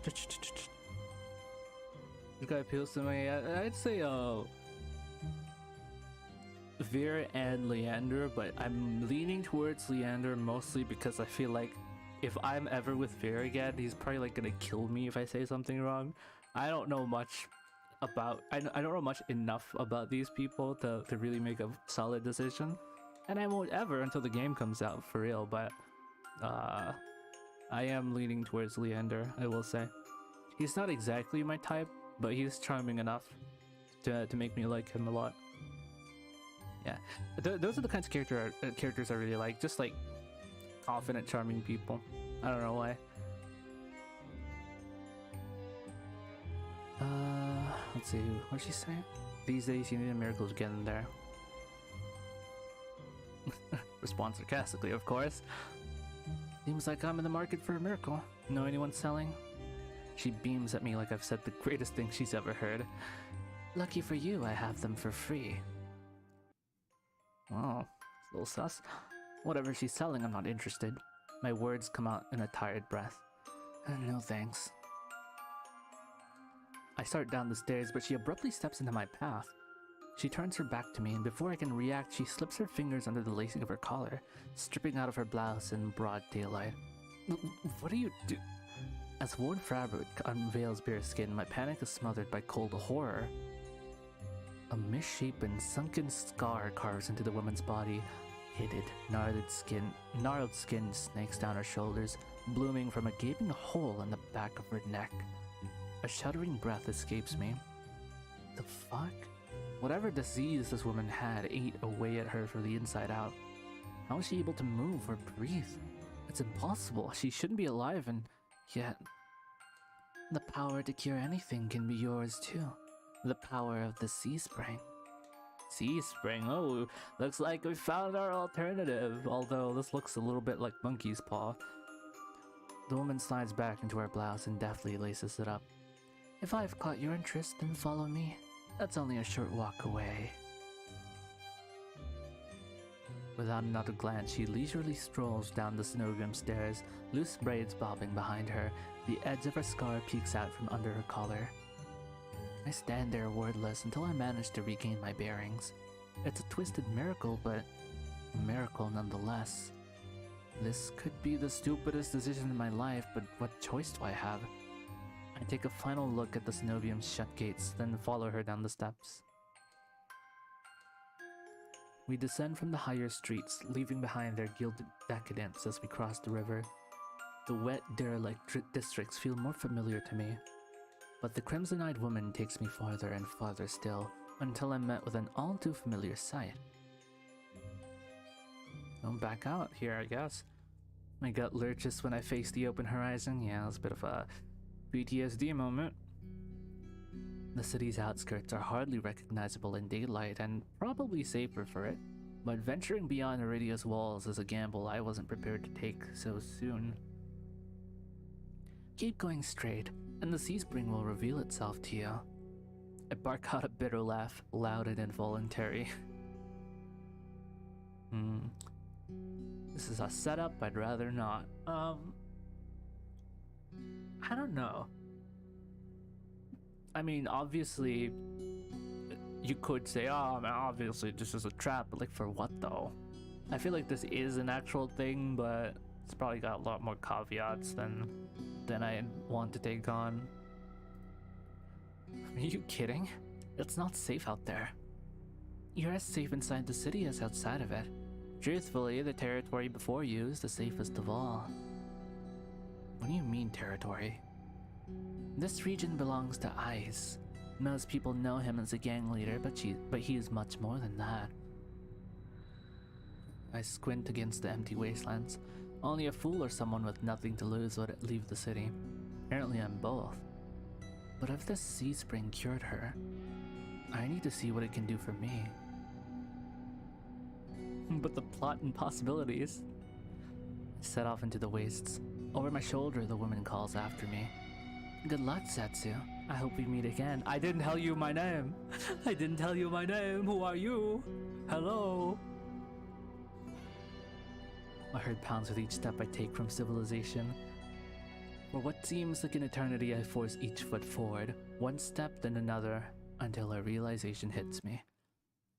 I never told the woman my name. Something pierces the horizon ahead of me. A building, nestled into a tall cliffside, but so starkly out of place it might as well be a hallucination. It drips with extravagance and honeyed mahogany, an ornate jewel of architecture. A row of dark silhouettes stand out on the horizon. Trees, I think, until I'm close enough to realize that what I mistook for branches were spikes and jutting tendrils. Soulless, several of them watch me in the distance like statues. I don't think, I just run, exploding into a messy sprint. I push my legs as fast as they'll take me towards that decorated building. Flashes of last night chase me, the gushes of blood and screams of death, the smell of burning flesh and sour bile. I can't go through that again. I won't. The next thing I know, I'm dashing up wooden stairs and crashing through towering double doors. I gasp for air, my lungs burning from exertion. I'm desperate to be safe, but when I process my surroundings... What the hell is this?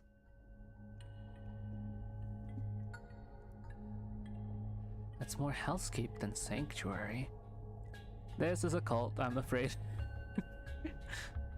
Blood flows all around me, overwhelming my vision with a lurid, unholy red. Instinctively, my hand leaps to my mouth, but the rotten stench of blood never comes. Instead, a smoky scent hangs in the air, sharp and spiced. I swallow thickly, convincing myself that it's not as gruesome as it appears. This has to be the sea spring, the place that grants miracles. Pulling my eyes away from the pool, I take in the rest of my environment. Tall pillars flank me, blanketed in written notes. Seating pillows scatter the floor. A rusted kettle sits nearby. Someone must live here, despite how eerily empty it is. I mean, am I sure that no souls are in here? I'm staying silent. Can I join the cult? I hope not, unless it's a cute boy. I approach the paper-covered pillars. Maybe something here can tell me more. I reach for... the closest one. I reach for a note in front of me. It reads, "Dear Mother, don't cry for me. I'm sorry I didn't say goodbye, but we'll meet again in another life. I love you very much. From Iris." Oh no. "P.S. If you ever see me, never speak to me again." Oh my, it's written in perfect cursive. I've never seen such beautiful handwriting. Before I can ponder it further, a sharp chill runs down my spine. Something's watching me. Okay, now I want to know what the other ones are.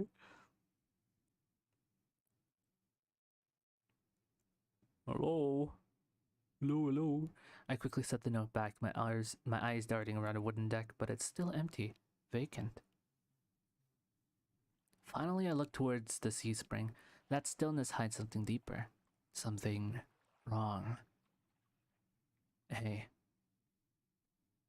I spin around and come face to face with a pack of soulless. They chitter and growl, tendrils and spikes flaring threateningly.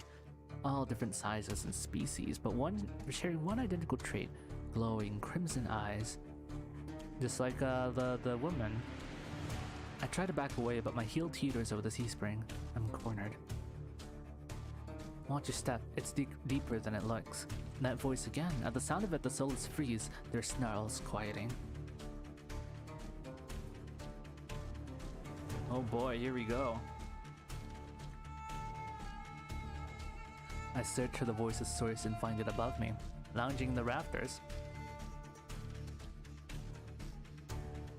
Okay, well. This one's an edgy boy. What kind of voice would he have? You look lost, little sparrow. His gaze is a violent crimson, one that sears through me, leaves me feeling raw and exposed. They're the same eyes I've seen over and over. First with the scarred woman, now with the soulless circling me, all bound by the sea spring's blood red. And the shroud of darkness behind him shapes like massive tentacles twist and coil around the wooden beams. I can't focus. The soulless growls ring in my ears. They're not advancing, but that could change at any second. Panic rises in my throat as I struggle to track them. Hey! Eyes on me. My stomach rolls as I tear my eyes away from the soulless. Don't ignore someone who's talking to you. It's not polite. For a moment, anger knocks my fear aside. Who is this bastard? I'm distracted. Kinda distracted by the soulless about to maul me. Bastard. I'm gonna call you a bastard. Lead my command. Scan the soulless again. They really aren't attacking, posturing more than anything else. You tamed them? Power of the sea spring. They're hungry, so they might bite. You could give me a reason to stop them. How about I didn't do anything wrong? Trespassing. And that's punishable by death. He gives a non-committal shrug. Expecting mercy was your first mistake. My voice stops in my throat. This man's terse coolness is both infuriating and terrifying. I rack my brain for a way to defuse the situation.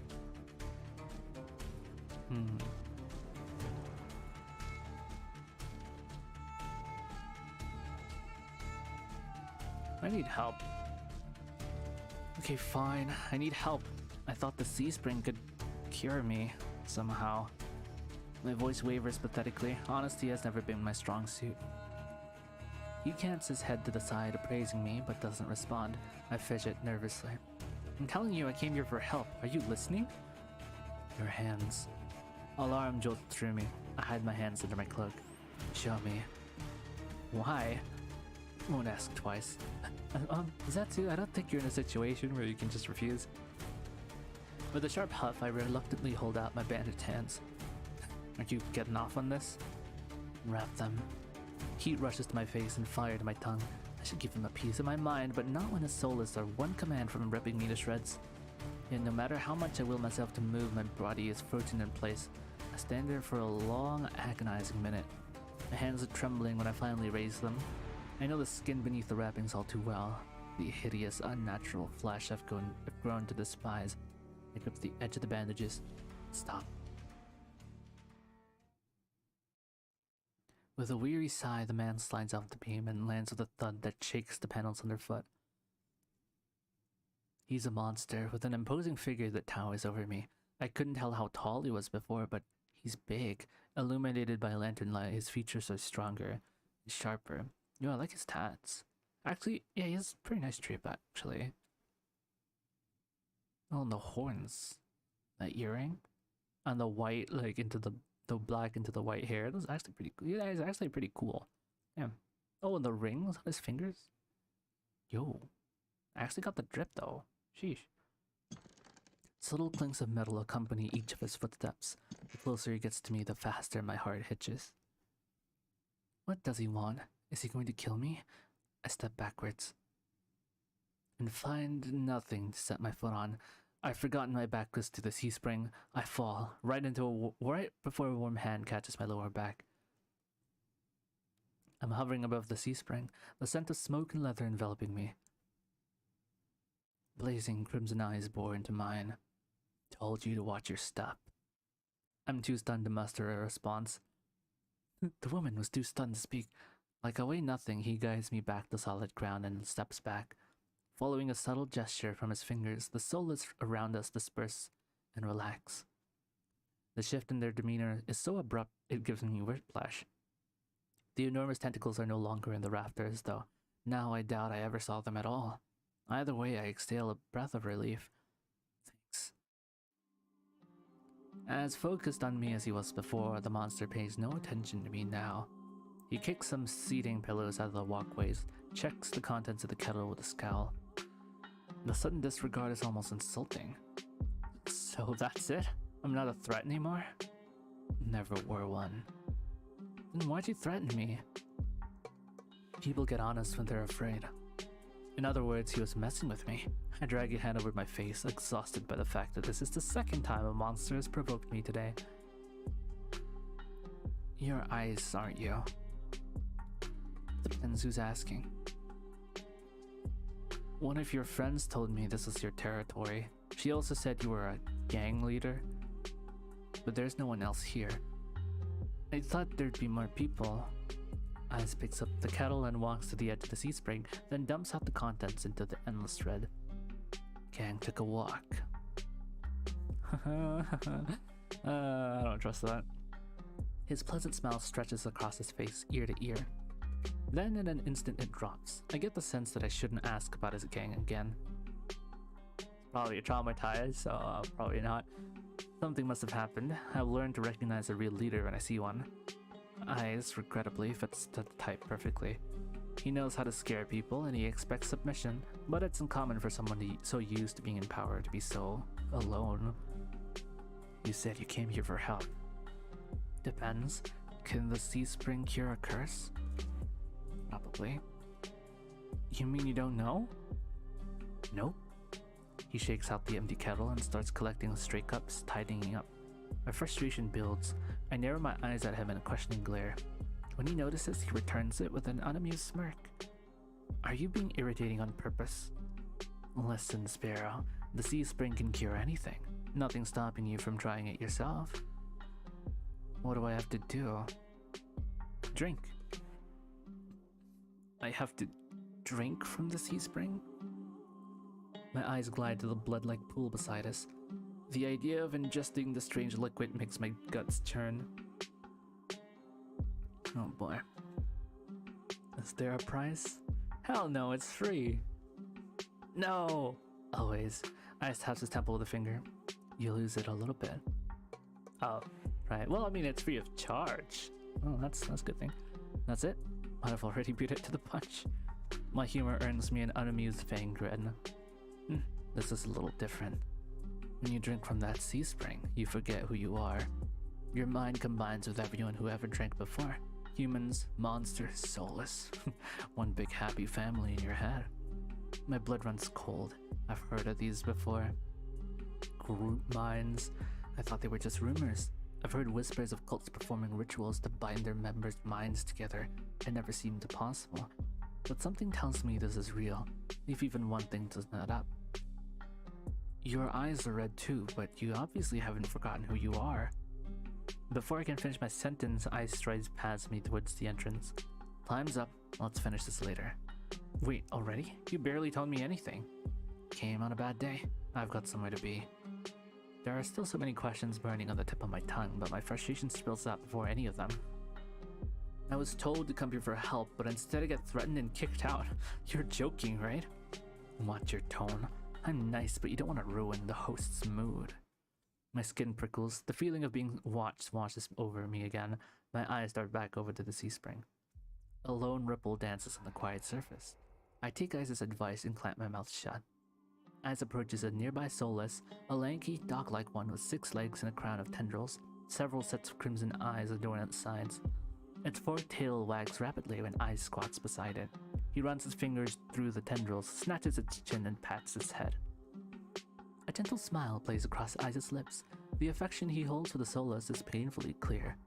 What if that's his gang? I dip my eyes away, my stomach fluttering at the tender sight. It's getting dark out, so this pretty girl will guide you back. Following a short whistle from Ice's lips, it trots over to the entrance immediately, tail swaying. I watch the soulless warily. Pretty is not a word I would use to describe it, and the idea of protecting me sounds absurd. If I decide to drink, how should I find you? Find someone with eyes like mine that point you in the right direction. But think it over. Once you drink, you can't go back. It's a lot to process, but I give a small nod. At least I know I have another option for a cure, as disturbing as it may be. I follow the soulless at a measured distance and watch it nudge the giant doors open with ease. When I'm about to cross the threshold, I sneak one last glance behind me. My heart skips when I meet Ice's eyes. I'm about to snap my head away, but he just flashes me with an easy smile. Till next time, Sparrow. I'll buy you a drink for scaring you. I don't trust myself to do anything but respond with another curt nod. Do I want to join a cult? Is it worth it? Is Eyes worth it? What do you think?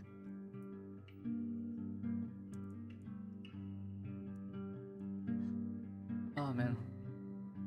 This coffee is not the temperature I wanted it to be, but oh well.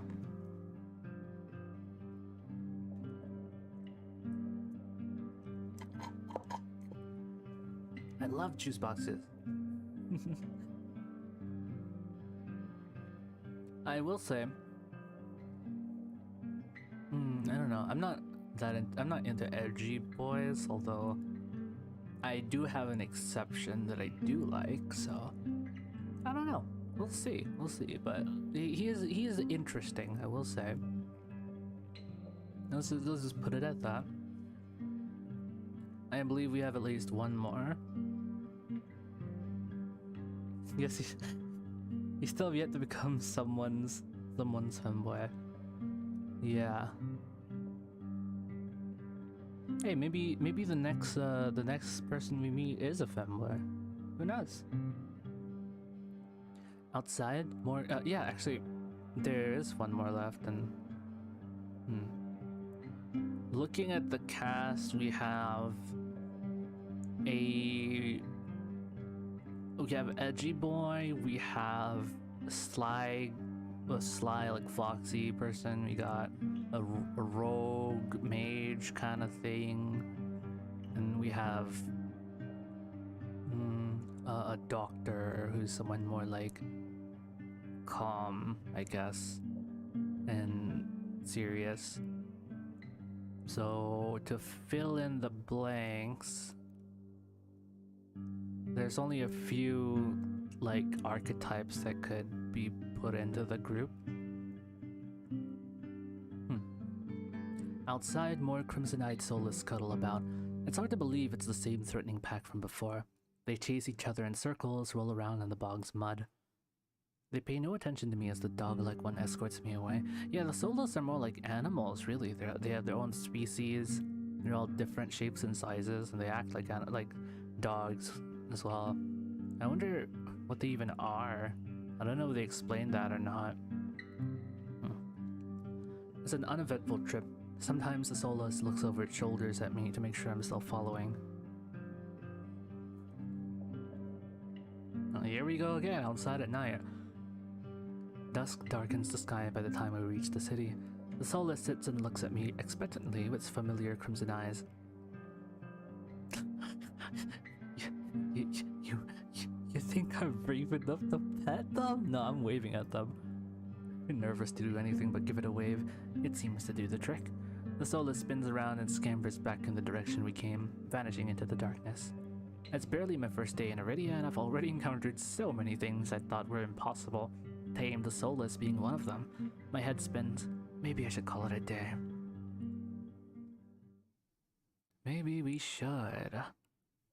Nightfall creeps across the streets of Iridia. The city, labyrinth even in daytime, has become a warren of treacherous alleyways. The streets are completely deserted. If I hadn't been here earlier, I would have thought this part of the city abandoned. I make my way through the winding streets, doing my best to keep my bearing toward the wet wick. My steps slow when I hear rustling in the dark. I strain my ears, but everything is still. Is the silence playing tricks on me? Something's wrong. The fine hairs on the back of my neck prickle, a frisson of discomfort running down my spine. Something's wrong. My eyes dart from one side of the street to another, searching for movement, but the shadows are as deep and dark as pools of ink and I see nothing. I can't stay here. I need to reach a busier part of the city. Drawing my cloak tight around my body, I hurry on my way. Though I keep my eyes sharp and listen intently, there's only the sound of my own footsteps. As the moments pass and nothing happens, I begin to wonder, maybe I really did imagine that noise. I turn the next corner and my thoughts come screaming to a halt. My head spins and the world blurring as adrenaline rushes through my veins. Only one thing is clear amidst the haze. Oh, for fuck's sake, the soulless that attacked the caravan. Uh-oh. PTSD. It's crashed over a dark, indistinct shape. A body. A garland of intestines spills from pallid flesh. Blood grouts the cobblestones. For a mercy, the soulless is too distracted by its meal to have noticed me. My feet feel as heavy as stones, but I can't just stand here. Holding my breath, I take a step backwards. When the wet slurping sounds don't abate, I take another, then another. Then a shard of glass crunches under my heel. The world seems to slow to a crawl as the soulless raises its head, blood dripping from its tendrils, every single one of its bulging eyes fixed unblinkingly on me. It's really here. It's come back for me. Run. I'm off like a shot, running for my life through the darkened streets. Behind me, a piercing bay splits the silence and heavy footfalls pound after me. My heart thunders in my chest. I take turns at random, trying to lose it in the maze of streets, but I can't seem to shake it. I can hear its breathing now, a wet, fluttering rasp, growing closer and closer. The same claws that severed my arm swipe out, I duck, saved by pure reflex, and skid around a corner. I take 3 running strides before the bottom drops out of my stomach. A wall twice as high as me bars my way. A dead end. When I turn around, the Soulless looms in the entry to the alleyway. It's no longer running. It doesn't have to. As it prowls closer, my thoughts race. Will we be saved by the last guy? Some of the buildings lining the streets are lit. There must be people inside. It's a long shot, but... Try the nearest door. I whirl, grabbing at the handle of the closet door. It turns completely. The hinge is creaking as I push, and I feel a flash of hope before a weight hits the door from the other side and it slams shut. The click of the lock turning is grimly final. In this wretched world, few people will stick their neck out to help in their own flesh and blood, never mind a stranger. The Soulless gives a rasping hiss. It's the only warning I get before it lunges at me with a flash of claws. I hurl myself to the side, but the slick cobblestones betray me. I fall, sprawling over the rough stone. As the Soulless looms over me, I scramble away from it until the back hits the wall. There's nowhere left to go. It descends on me for the kill. But the impact never comes.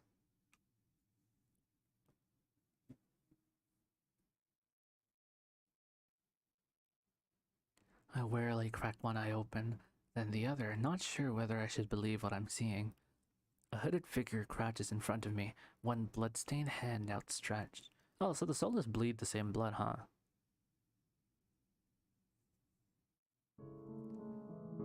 No, not oh wait. Are those crimson eyes? Moonlight silvers the edge of their stiletto knife. Their face and hands splattered with blood. No, this is the hunter. This is the rogue character. Right. And the Soulless. My eyes dart past my unexpected rescuer to the misshapen form behind them. The Soulless's many eyes, once restless and vibrant, now look dull and waxy. A red pool spreads slowly from under its body. Edgy boy too. We'll see what sets this guy apart. Numb with shock, I can't help but stare. It's dead. After all the people it's killed, after nearly killing me twice, I can hardly believe it. I knew it, it's a hunter. Well, I gingerly take the offered hand. The stranger's gaze dips to my bandages, pale lips part on the brink of a question, and then close again. With a strength belying their slight frame, they pull me to my feet. As soon as I'm on my 2 feet again, they pull away from me and start wiping the blood from their face and hands. Stay there. They turn away from me stiffly, leaning over the Soulless's gangly body. With their back towards me, I realize that I saw their hooded silhouette at the cenobium. Oh. You're shorter than I thought. See, if this was any other game, I might have chosen that, but I'm not sure what affects what in this game, so... You were at the cenobium. I've seen you before. You were at the cenobium earlier, weren't you? They cast a wary look at me. So what if I was?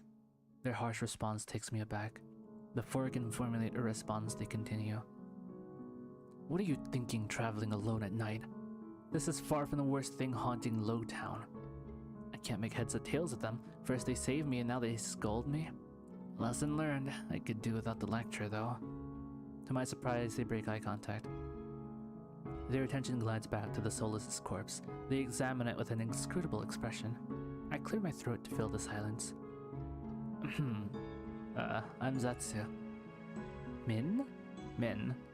Suddenly, Min tenses. Their blade flashes as they drive it to the back of the Soulless' neck. The Soulless thrashes once, letting out a rattling hiss as the air leaves its lungs. Min leans on the blade, driving it deeper and deeper until there's a sickening crunch and the creature goes limp. My heart thuds in my chest. It must have been clinging to life by a thread. Min straightens up, withdrawing their blade in a single smooth motion. Better to put the wretched things like this out of their misery. They calmly clean the blood from their knife. That swift, unhesitating, lethal strike wasn't the work of an amateur, but they don't act like any of the cold-blooded killers I've seen in the past. Why is the Soulless inside the city? Min looks at me, eyes searching before realization dawns. You're new here. There's no walls around the city. Soulless can come and go as they please until someone is contracted to stop them. The Cenobium's patrols don't bother to protect Lowtown. Not anymore. Let me guess, you're not a fan of the Cenobium. I wouldn't go that far. Their brow abruptly furrows and they sheath their knife, motioning for me to follow them. It's not safe here. The vultures can smell death. I'm not quite sure what they mean, but I don't want to stay lost in the city. I trail behind them as they stride down the street. If it's so dangerous, then why are you helping me?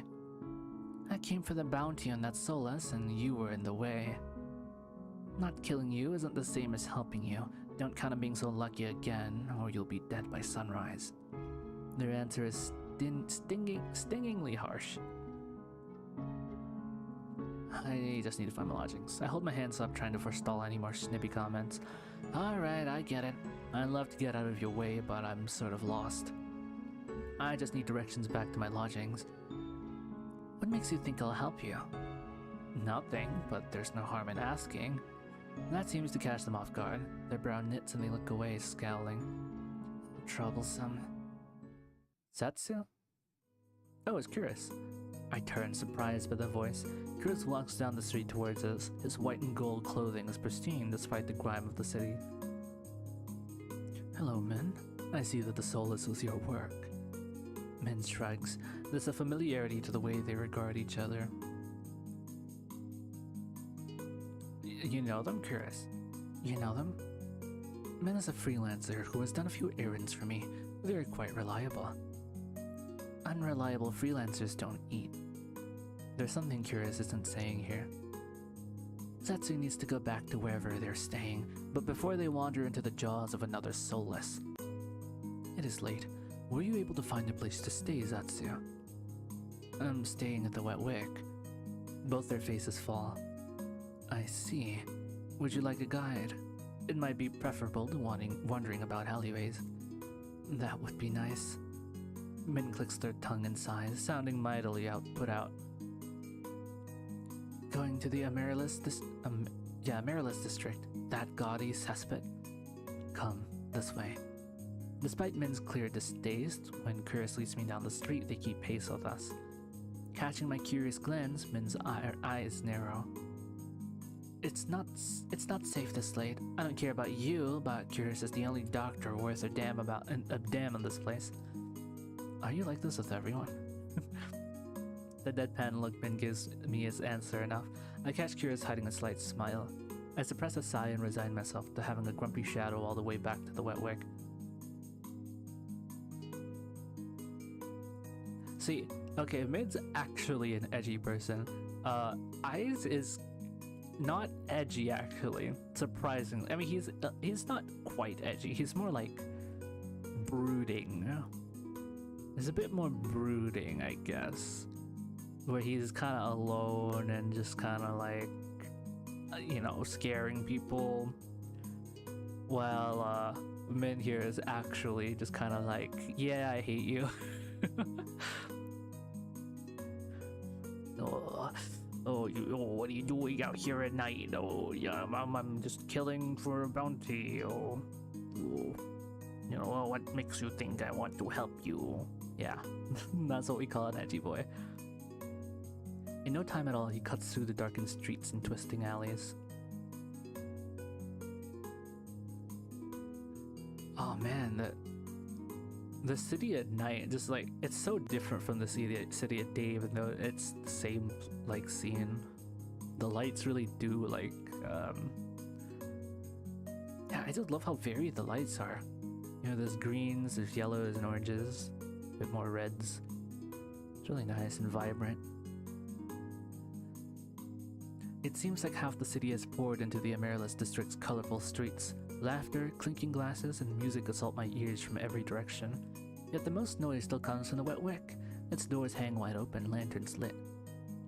Here we are. He moves towards the door and Min lets out an audible huff. Don't tell me you're going in. I have some quick business with Leander. Fine. He still owes me for yesterday's work. Okay, so at least 3 of them know each other. I don't know if Veer knows anyone, but Veer doesn't like Curious. Then meanwhile, it seems that eyes is completely cut off from everything. Okay.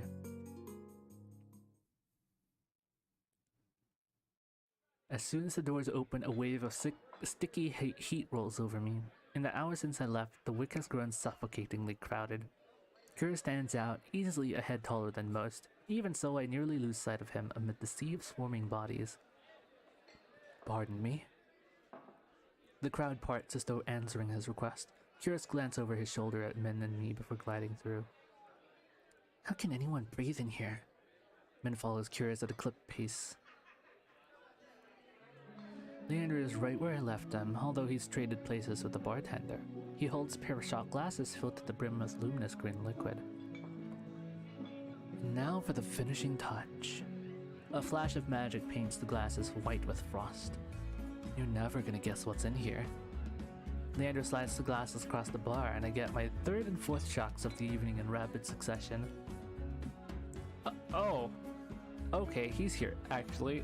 Eyes leans against the bar and elbow propped on the counter. He catches the glasses and lifts one to the light before turning it upside down. The contents magically congealed stay firmly in place. No, if you have everyone here, I gotta remember all the voices. You're supposed to make drinks, pretty boy. Don't tell me you're wasted already. Oh, Vera, perched on the bar's counter beside Eyes, takes a single look at the shot glass and shakes his head. Oh fuck. What have we here? A bucket full of boogers? Leander's nose treasure? You've eaten worse. Yeah, so these two are specifically monsters, so it would make sense that they know each other. Vera's lips twitch and his ears flatten when Eyes offers him a glass. He turns his cheek with a sniff, and Eyes just snickers. Coward. Don't tell me you're actually. In one fluid motion, Eyes throws back his head and downs the shot. Drinking that. A dark look crosses Eyes' face. It's chewy. Chewy? Wait, let me try again. Behind me, Min grumbles. I told you this place was a nest of degenerates. If it isn't Curious and Min. At the sound of Leander's voice, Min's pale eyes grow wide. They look ready to bolt until Curious sets a hand on their shoulder. I promise this will not take long. Min's eyes dart from Curious's hand to his face, then soften. Fine, you first. While they step forward, I linger behind, struck by sudden revelation. All of the people I've met today know each other. Good evening, Leander, Eyes. Another drinking competition, I presume? Oh, is it evening already? Could have sworn it was earlier. There's some friendly rivalry, Doctor. Nothing to be afraid of. Curious acknowledges Leander and Eyes with the slightest nod, ignoring Vera entirely, not that Vera seems to mind. He tilts his head and an impish smile curves his lips when he spots Min looming silently behind Curious. I almost didn't see you there, Min. Looking for your booster seat. Oh my god, the hair. The wolf tail at the back, I think. It's nice. Min pushes back their head. They level Vera with a cool look. I thought Eyes wasn't allowed to bring his pets in here. Vera's tail gives an angry twitch.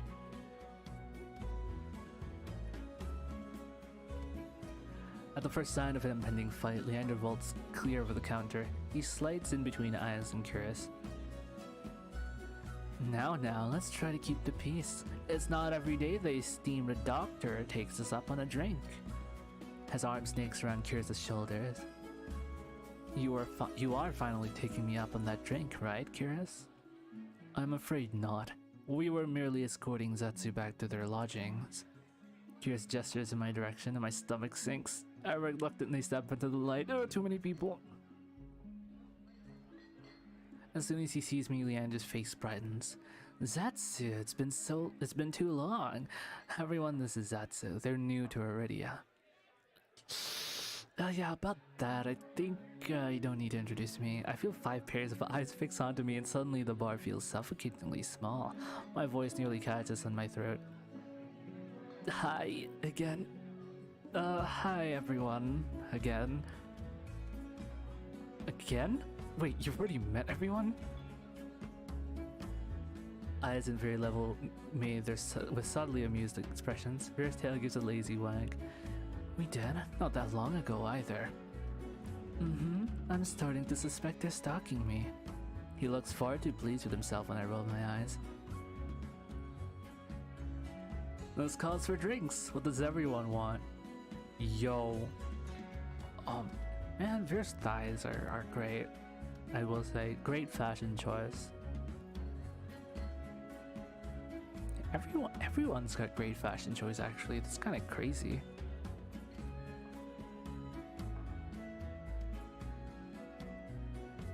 In an instant, all eyes turned to Leander, freeing me from the burden of tension.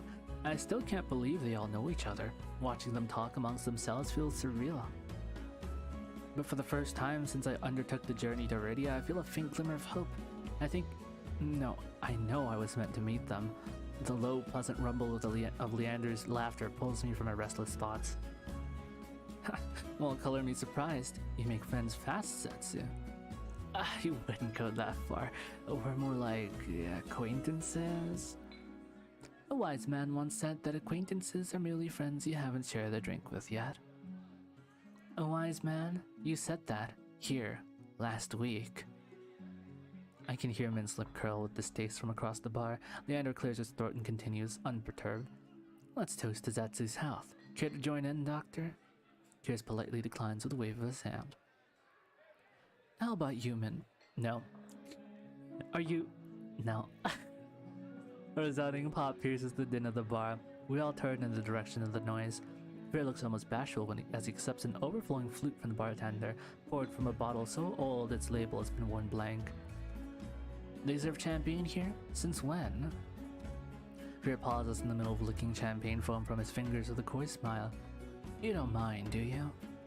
In a transformation, he is as impressive as his magic trick. The concern on Leander's face vanishes. He laughs softly. No, be my guest. I know you've got expensive taste.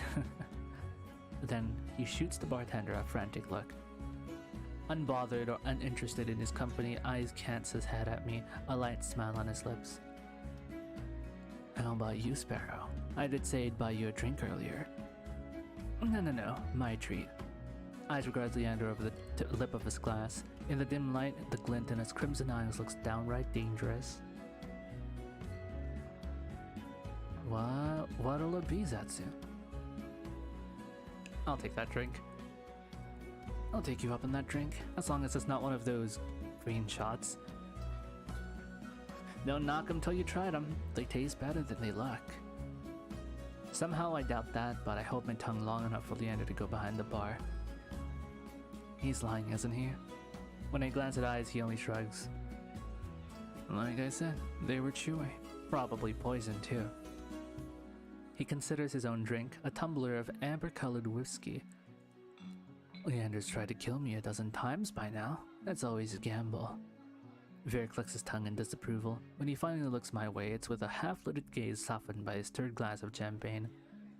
Were I you, I wouldn't let Leander put anything in my mouth. He fans his fingers over his chest, voice dripping with fake reverence. The Wet Wick is one of the finest drinking establishments in all of Iridia. While you're here, you may as well partake of the signature watered-down drinks and stale nut leather. He sweeps his hand toward a chipped ceramic bowl filled with spindly, speckled jerky that I can only assume is nut leather. What is with the food in this city? As abysmal as you make it sound, this place is completely packed. It's not all bad. Depending on the day, the food's edible. Eyes takes a measured sip of his drink. Gotta stick around for the real attractions, though. Before I can ask what he means, Leander returns to the tumbler that he sets in front of me, uneven chunks of ice bob in a pool of reddish-purple alcohol. I sniff the drink suspiciously. To my relief, this time all I smell is the sharp, clean scent of gin with an undercurrent of fermented fruit. Relax, it's just a local specialty, plum gin, although if you're feeling more adventurous. I shake my head. Leander wraps his knuckles against the bar until the group falls silent. Alright everyone, let's toast. May Zetsu's stay in Iridia be full of bright adventures and discoveries. Cheers. I don't know about that. Leander, Ice, and Vera raise their glasses in unison. Min only crosses their arms, and Curious watches with polite indifference. I tip back my drink. The plum gin is eye-wateringly strong. Despite a sharp medicinal edge, it goes down smooth. One sip softens the edges of my vision, the next fades the din of the crowded bar into a low, persistent murmur. I find myself unwinding for what feels like the first time in years. The longest demo I've ever seen. 5 boys just to simp over. This is true. This is true. Yeah, this is a long game actually. The website and itch.io page and Steam page, they all say that the full game's like 16 plus hours long. Yeah, and it's meant to be played multiple times because of all the different choices you can make. So yeah, it's a pretty long game. So I'm impressed that the demo just lets us play through until we meet like all of them, which is fair, honestly, for marketing. Aren't you the popular one, Zatsu? I'm guessing you met Curious first. It would be more accurate to say that I found them. He saved my life. I merely perform my duty as a doctor. Although I must admit that I was confused when I woke up missing all my clothes. Leander makes a choked noise, somewhere behind him, Min sighs. That's not what you think. Zetsu is in grave condition. I could hardly treat such injuries through tattered clothes. Silence that follows stretches uncomfortably long. I look away, unable to face Curious's disappointment, and catch Veer snickering behind his hand. That's my cue to change the topic. Curious isn't the only one to save me today. Don't you listen? I didn't save you. You're simply there. That's Min for you. Leander reaches for Min with a duck under his arm with practiced ease without so much as looking his way. As reliable as they are moody. You're the one to talk, considering you neglected to warn them to stay off the streets at night. Oh, I might have gotten a little distracted. Yeah, a little bit distracted. Min's only response is a short breath. At any rate, I never got a chance to thank you, Min. The less soulless alive, the better. For a heartbeat, Min's eyes flick towards Eyes, and their lips twist.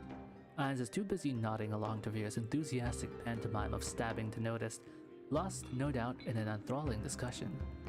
I've had enough of this hellhole. Let's go. Min and Kira share a brief look, then the doctor speaks up. Very well, but there is something I must discuss with Leander, if you'll excuse us, Zetsu. Just like that, the three of them depart, leaving me alone to savor my gin in silence. The short jokes write themselves. No comment needed. Or so I think until I hear a voice so soft and low it's practically a purr. Lost your tour guide. I turn to find crimson and pink eyes trained on me. It's not lost on me that they chose the instant the others left to strike. Just my luck. I had to be abandoned with the two most irritating people I've met all day. Monsters or not, there's no telling what I'll do if either of them push me again. Don't tell me Leander already snuck off to get his knob slobbered out back. He's got business with Curious and Min. 2-in-1 business, Isn't he lucky? Whoa, hold on. Wait, let me follow him. I can't tell if it's the champagne or the company, but Veer's grown noticeably more relaxed. He sits with his chin propped on the back of his hand. His ears twitch whenever a hiccup shakes his shoulders. Why are you so far away? Come, join us. He pats the empty bar stool beside Eyes, but I hesitate. The smile Veer wears is sweet and distinctly sly, and with the drinks in the mix, I dread how he and Eyes will mess with me next. We don't bite. I'm not sure about that. Just hours ago he tried to rob me and you threatened me. Me? Steal? Surely you must be mistaken. You sure it was me? Yes, it was you, and then you had the gall to kick me out just so you could go drinking. He gives another one of his shrugs. I was lonely. A simpler answer than I expected, but I guess I can't fault him for that. Veer suddenly slumps forward, gossamer sleeves pooling where he rests his elbows on his knees. I sets his hand on Veer's waist, narrowly preventing him from tipping off the counter. How about we start fresh, Begin with proper introductions, get off on the right foot and whatnot. I'll start. The name's Veer, Hunter Extraordinaire. Veer's right hand flutters to his chest and he bows his head, flinching when the hair falls into his eyes. Ayaz doesn't say anything, so I suppose it's my turn now. And Zatsu. Ver considers me for a long moment, his tail idly swaying behind him. Then he knocks back the rest of his champagne. It's a pleasure to formally meet you, Zatsu. He says my name slowly and deliberately, savoring every syllable. A tingle jumps down my spine. I quickly turn my gaze away. Ayaz smirks at my reaction over the rim of his glass. Yeah, I don't know about this. I don't know. Don't stick your dick in crazy, I guess, but I don't know. You know, you never know what kind of experiences you could have with these people. Is something funny? Nope. I open my mouth and close it just as quickly. They want me to react, goading me into another ridiculous game. While their sharp cat-like eyes keep me on edge, something about this tension is fun. It must be the gin. A flash of white over Ice's shoulder catches my eye. Across the bar, Kira's heads for the door. I don't see Leander or Min, but it feels wrong to let him leave without saying goodbye. I'll be back. Fair hums and wags his fingers at me as I leave. I slip through the crowd, careful not to touch anyone, but just as I'm nearing Curious, I stagger, shoulder checked by a man with a neck thicker than both my thighs. That's one way to put it. He stares down at me, nostrils flaring. Roughneck. Out of my way, you shit stain. My words spill out on their own. You watch it. I regret them as soon as they leave my mouth. Oh, that fucking gin. The roughneck wheels around, shoving a bloodhound out of the way so he can close in on me. What did you say? He shoves me backwards, sending me stumbling to the sticky floor. I'm fine, but my heart leaps to my throat when I see the roughneck bearing down on me. You trying to start something here? The roughneck freezes, his fist cocked back. A group of bloodhounds called by the commotion circle him, sizing him up. For what feels like an agonizingly long time, the roughneck looks at me from me to the bloodhounds. Finally, he sniffs and spits on the floor next to me. The lob narrowly misses my cheek. Screw it. Too many freaks in the circus tonight. Well, excuse you. He turns his back on me and comes face to face with Eyes. A dangerous smile spreads across his face. You'll do. What happens next is a blur. Eyes' fist crashes into the roughneck's jaw, causing an eruption of gasps, shouts, and even cheers around us. I scramble to my feet right as the frantic crowd swarms around me, cutting off my sight of everything and everyone. Through the ruckus, I hear Leander shouting, Hey, Eyes, take it outside. Ignore them, everyone. Look, drinks are on me. Then... Thank you. With those 4 words, the wicket erupts with hoots and hollers. The ring I'm losing my mind. The ring around me disperses as bloodhounds and onlookers rush towards the bar. Through the thinning crowd, I catch glimpses of familiar faces. Eyes vanishes out the back, dragging the roughneck behind him. Curious lingers near the door, searching, I suspect, for any wounded before he departs. Min draws their hood up tight as they slip out a side door, while Vera leans over the counter to swipe a glass of wine from behind the bar. And Leander, seated at the opposite end of the bar, gestures dramatically and apologetically at the bartender. In the space of a heartbeat, I realize that there's no telling when or if I'll see any of them ever again. Whoever I pursue may be the last person to get to speak to tonight. I follow... Oh boy, who Just one, huh? Okay. Where should we go? Who should we choose? And this is it.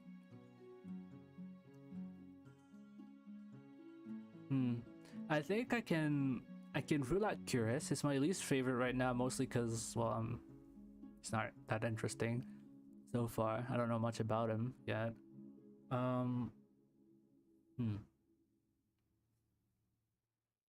I don't know if Min will tell me anything, although it might start.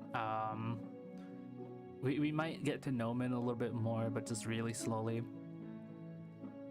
With my fave, huh?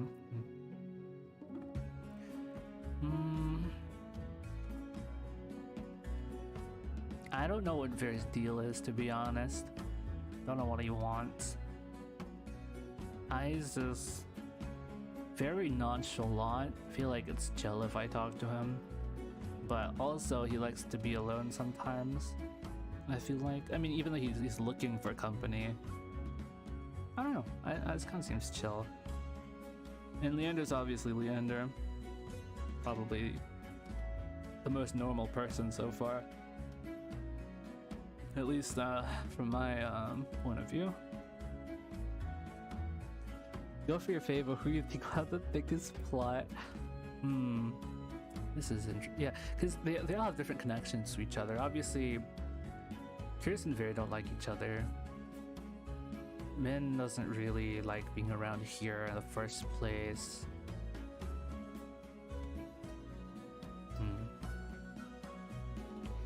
You know what? You never know what the edgy boy is hiding, right? The edgy guy in every show or series or whatever always has like the most tragic backstory, you know?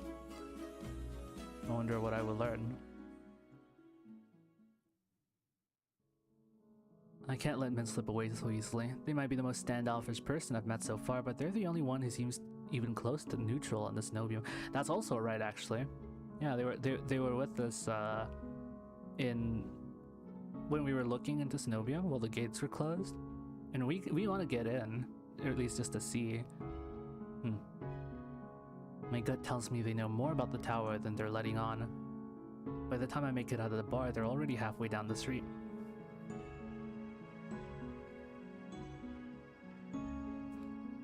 Drawing my cloak close to ward off the chill, I hurry after them. But at this hour, the Amaryllis district is full of kerosene people. While Min slips through the crowd with a surprising agility, I struggle to keep pace. The edge of their cloak flutters as they round the corner. Determined to at least try and catch up, I take the same turn into a dim side street. But Min is nowhere to be seen. Instinctively, I look for the telltale signs of a person's passage, fluttering fabric or just closed door, but I don't see anything out of the ordinary. No hiding spots either. I start to turn because that can only mean one thing. Didn't you learn your lesson earlier? That Min doubled back. I'm almost impressed. There's not that many people who could sneak up on me like that. They fold their arms, pointedly staring me down. You go for the one whose parents didn't listen. Hold on, that was uncalled for. Well, I mean, maybe you're right though. If they even have parents. Maybe their parents were killed by Solus. Who knows? I thought nearly getting eaten would teach you that being out alone at night is dangerous. I'm not alone, am I? It's a good thing I'm not alone then, isn't it? Min looks at me in blank confusion for a moment before realization dawns. Are you always so persistent? I don't really know how to read them. They shift between aggressive and hesitant without warning, and I have no idea how to tell which way they'll swing. But I can't help feeling a little thrill when pink sweeps across their cheeks. I kind of have to be. That's how I stay alive. Min recovers their composure quickly, their mouths shifting into a frown. They glance away, eyes sweeping across the street. Their gaze seems to linger in a particular building, another tavern, by the sign outside, before they look back at me. You've been lucky so far, but it won't last. Nobody in the city is trustworthy. Not even you? Especially not me. I've met clams that opened up more willingly than men, but even if they don't talk about themselves much, they must have opinions about.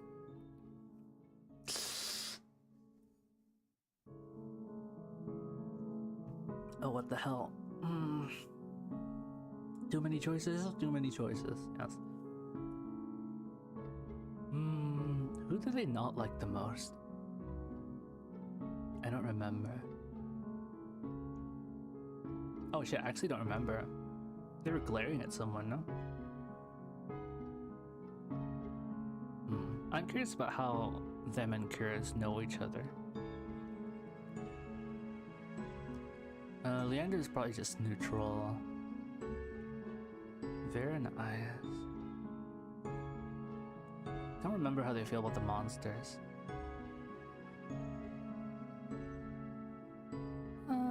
You know what? Let's go for something easy. You know, they seem to be closer than everyone else. What do you know about Curious? You and Curious seem to get along though. The tense lines of Mint's features soften. He's an exception. Few people are willing to help others, fewer when there's any risk involved, and one of them, Curious, is unique. I have a feeling that Mint doesn't smile often, but the curve of their lips, however slight, is unmistakable. They catch themselves, their expressions closing off with a near-audible snap. He's not the worst, a decent doctor, even if he asks too many questions. But nothing's really free here. You think he's running some kind of racket? What? No. The rebuttal is too fast to be anything but genuine. They huff, apparently annoyed to be caught being sincere. I just think that there's something more to him, though I suppose that's true of most people. Oh, I can see for everyone. Okay. What about Veer? How did she beat Veer? Mint's face crunches. They've bitten into a rotten lemon. That perverse flea bag jumped me during fogfall, so I stabbed him and left him in the gutter where he belongs. Oh, okay, well that's not really pleasant.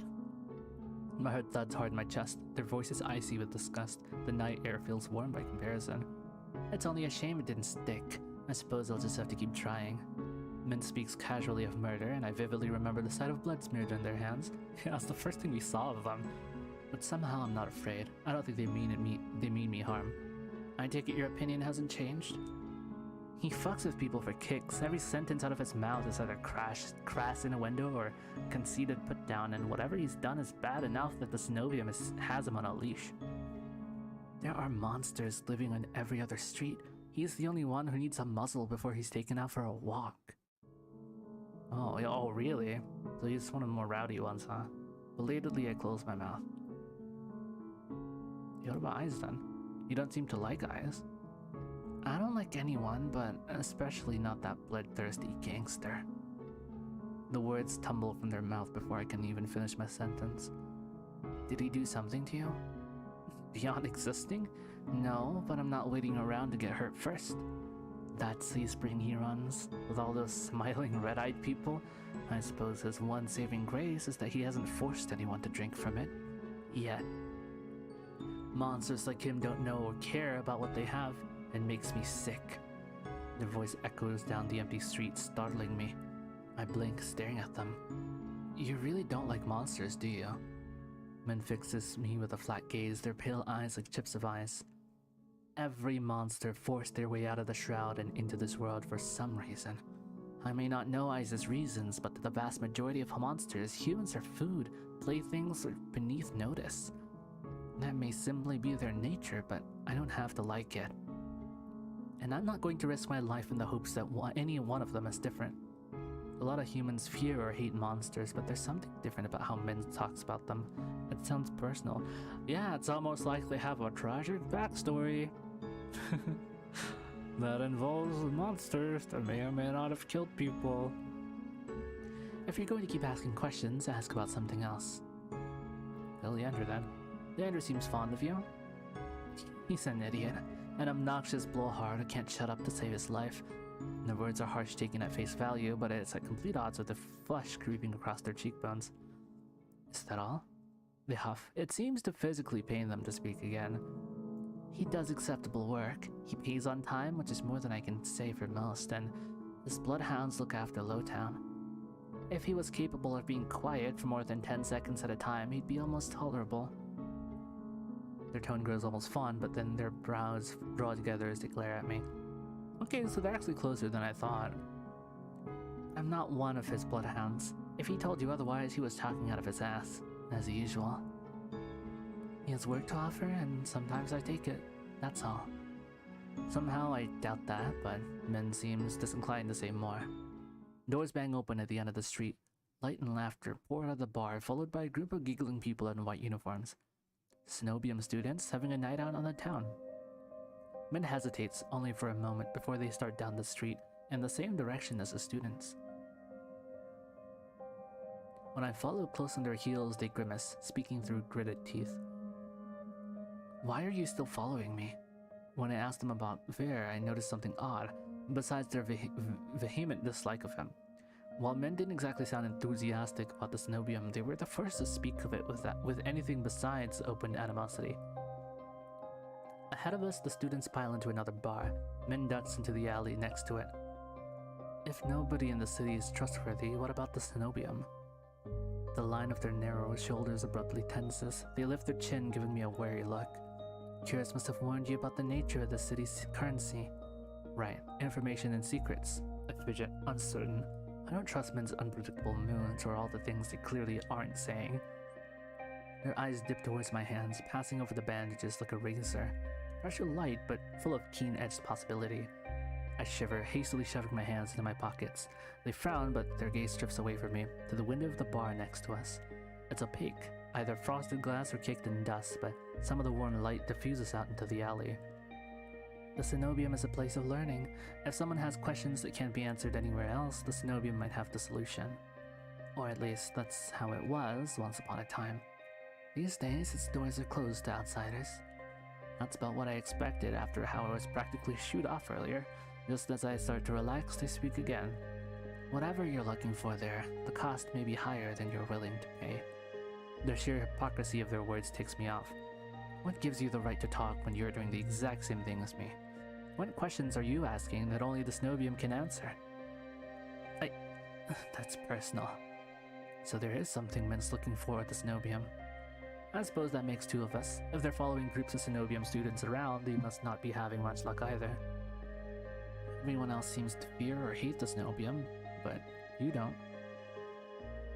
They flinch, spurred onward by curiosity and my lingering annoyance. I press forward. You must know something about them, something you haven't told Leander or Curus.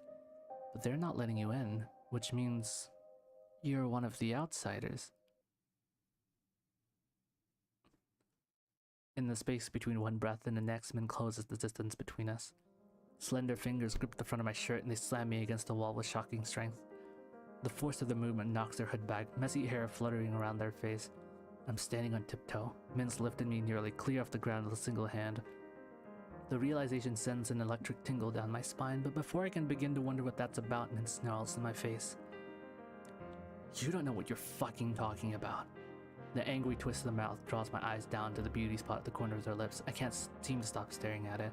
It's incongruously delicate compared to the fire in their gaze. The steel bones strengthen their grip, but then so does the rest of them. Neither you. We're practically strangers, so why are you acting like you know anything about me? Your line of questioning isn't exactly subtle, and it's not hard to guess that this has something to do with your hands. You think you can use me to get into the cenobium? Don't be naive. I don't get angry easily. I can't afford to in a moment of carelessness that could be fatal. But when they mention my hands, my temper flares hot. Who says I'm the one who needs you? Realization strikes me like a thunderclap. You're not getting anywhere by yourself either, are you? But you can't make yourself ask for help. You're stuck, and it's your own fault. I brace myself, expecting Min to snap at me again. Instead, their gaze drops, eyes falling away from my face. Their brow furrows in frustration, but the twist of their mouth is miserable. Their voice trembles almost imperceptibly when they speak. I know. This city only cares about what you can give or what it can take from you. Information, power, connections. If you're an outsider here, nobody will help you. Nobody will even try. You don't belong anywhere. My heart thuds in my chest for an entirely different reason now. They seem suddenly very small. Alone. Like me. Min jerks backwards, releasing me so abruptly that I nearly stumble. Maybe they realize how close we were. Maybe they said too much. My fingers tremble, adrenaline still coursing through my veins. Even if Min seems intent on pushing me away, I don't want to curse them. Not like that traveler. Min takes a deep breath and lets it out as a sigh. When they look at me again, they look unusually serious. Maybe even sincere. You shouldn't be around me, Zetsu. Find someone safer to ask for help. Before I can think of what to say, the tavern doors bang open again. The cenobium students spill back out, considerably drunker. Their ranks seem to have swelled with other barflies. The group floods back into town towards that great tower rising moonward. As I'm distracted by the commotion, Min slips away from me, drawing their hood up. I catch their eyes for just a moment, then they're gone, vanishing into the crowd. Wow. Can I save? Not like it matters. Well, I mean...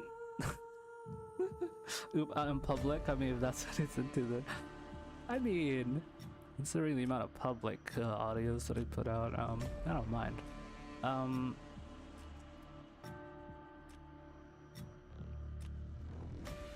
Suppose I can main menu, but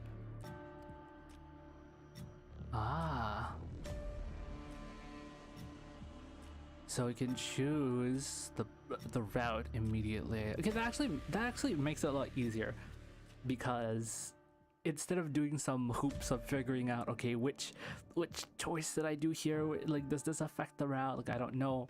No, they're like, okay, here, just choose. Cursed outsider. Despite their cold nature and familiarity with violence, Min is just as desperate as you to get into the Cenobium. You may be able to help each other, but they're keeping as many secrets as you. They claim they're dangerous, but could they be your only chance at getting into the Cenobium?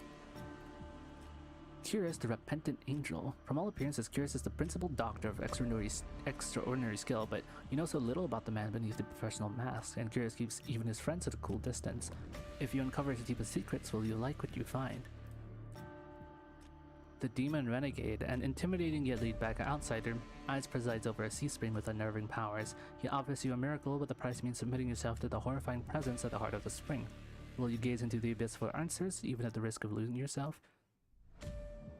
The heroic mage, Leander offers you something that should be impossible, a taste of normalcy free from your curse. As the first person to withstand your touch, he could change your life, but some things are simply too good to be true. Leander promises to help unravel your curse, but at what cost? The chained charlatan. Veer serves as a warning of the dangers posed by the Cenobium. As cunning as he is curious, Veer finds you fascinating and insists that you can help. But trusting him means entrusting your life to a collared beast with a lethal reputation. Can Veer protect you, or are his honeyed words a trap waiting to snap shut? Well, I don't know about you, but I feel like Min is the closest to the plot in terms of like Cenobium. Because it's clear that even after everyone said like, okay, just don't go there, in universe Satsu was like, okay, but I just want to look at it, right? I go all the way up to the gate, so it's like, okay, well, it's clear that I kind of want to know what's inside. I am a little bit stubborn after all, so I'm gonna go with Min, to be honest. Thank you for playing. Yep. For more Touchstarved, visit that website. It's in the link in my description, actually, I believe, and follow Red Spring Studio on Twitter and Instagram. I don't have those links, but I do have all the links to their download sites on itch, on their website, and on Steam.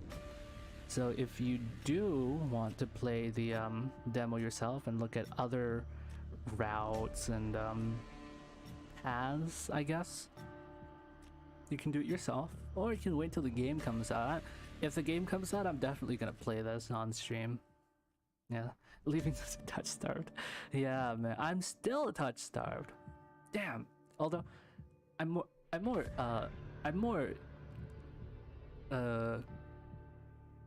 what, you know, I wanted to come up with like a clever wordplay for being thirsty and water-starved. But you know, after 3 hours of reading, but yeah, cool. Let's exit that. Let's make ourselves big. I like this Picrew, this art that I got.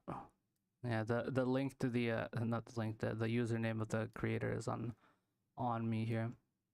You want to check it out. So one word to describe what we witnessed today.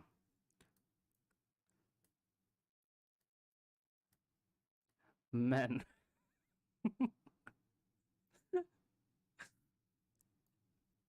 lots and lots of men, specifically 5 of them. Yeah, this was a really cool game actually. I found myself really intrigued by the world building, you know, and the writing is really well done. All the characters are interesting, each with their own unique charms. The art is beautiful, even if the backgrounds are a little simple. I'm sure the demo is different from the final version as well.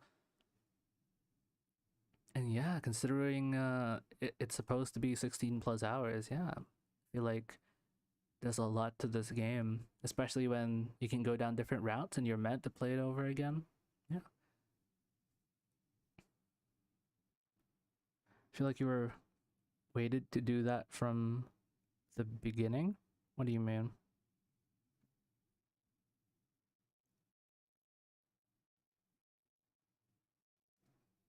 Yeah. So this is really cool. Thank you all for coming. This was supposed to be during my Halloween stream, and I'm really happy that I didn't do it on that day because I had spent like 2 hours just already reading, and I thought the demo was gonna be a lot shorter than that. So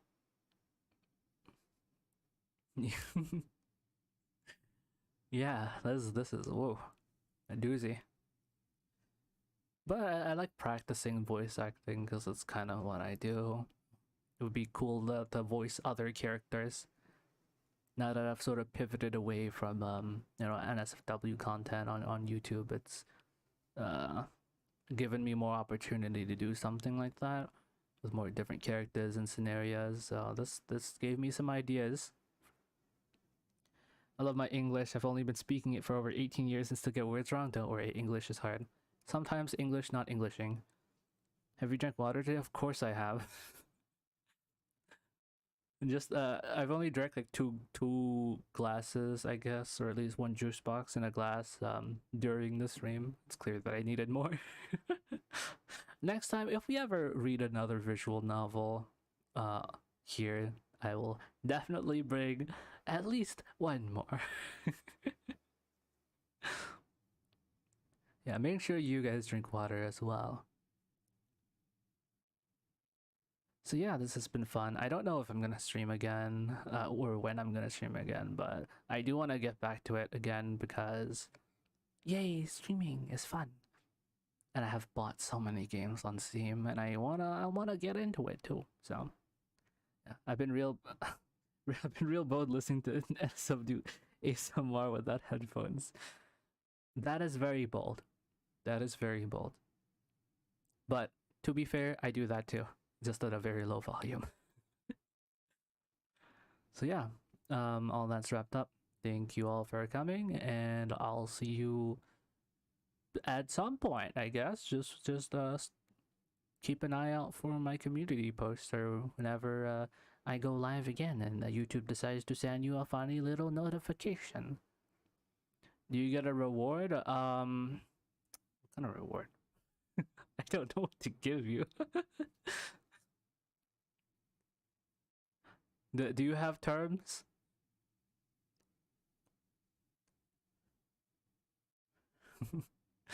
Unfortunately, this isn't Twitch, and I do not have point redeems.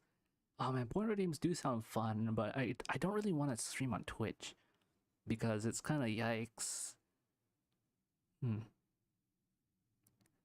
I don't know about the revenue split, and also it's really hard to discover people on Twitch, so yeah, I'll consider it.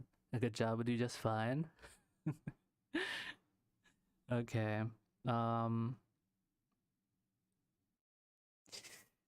Is it how should I say this?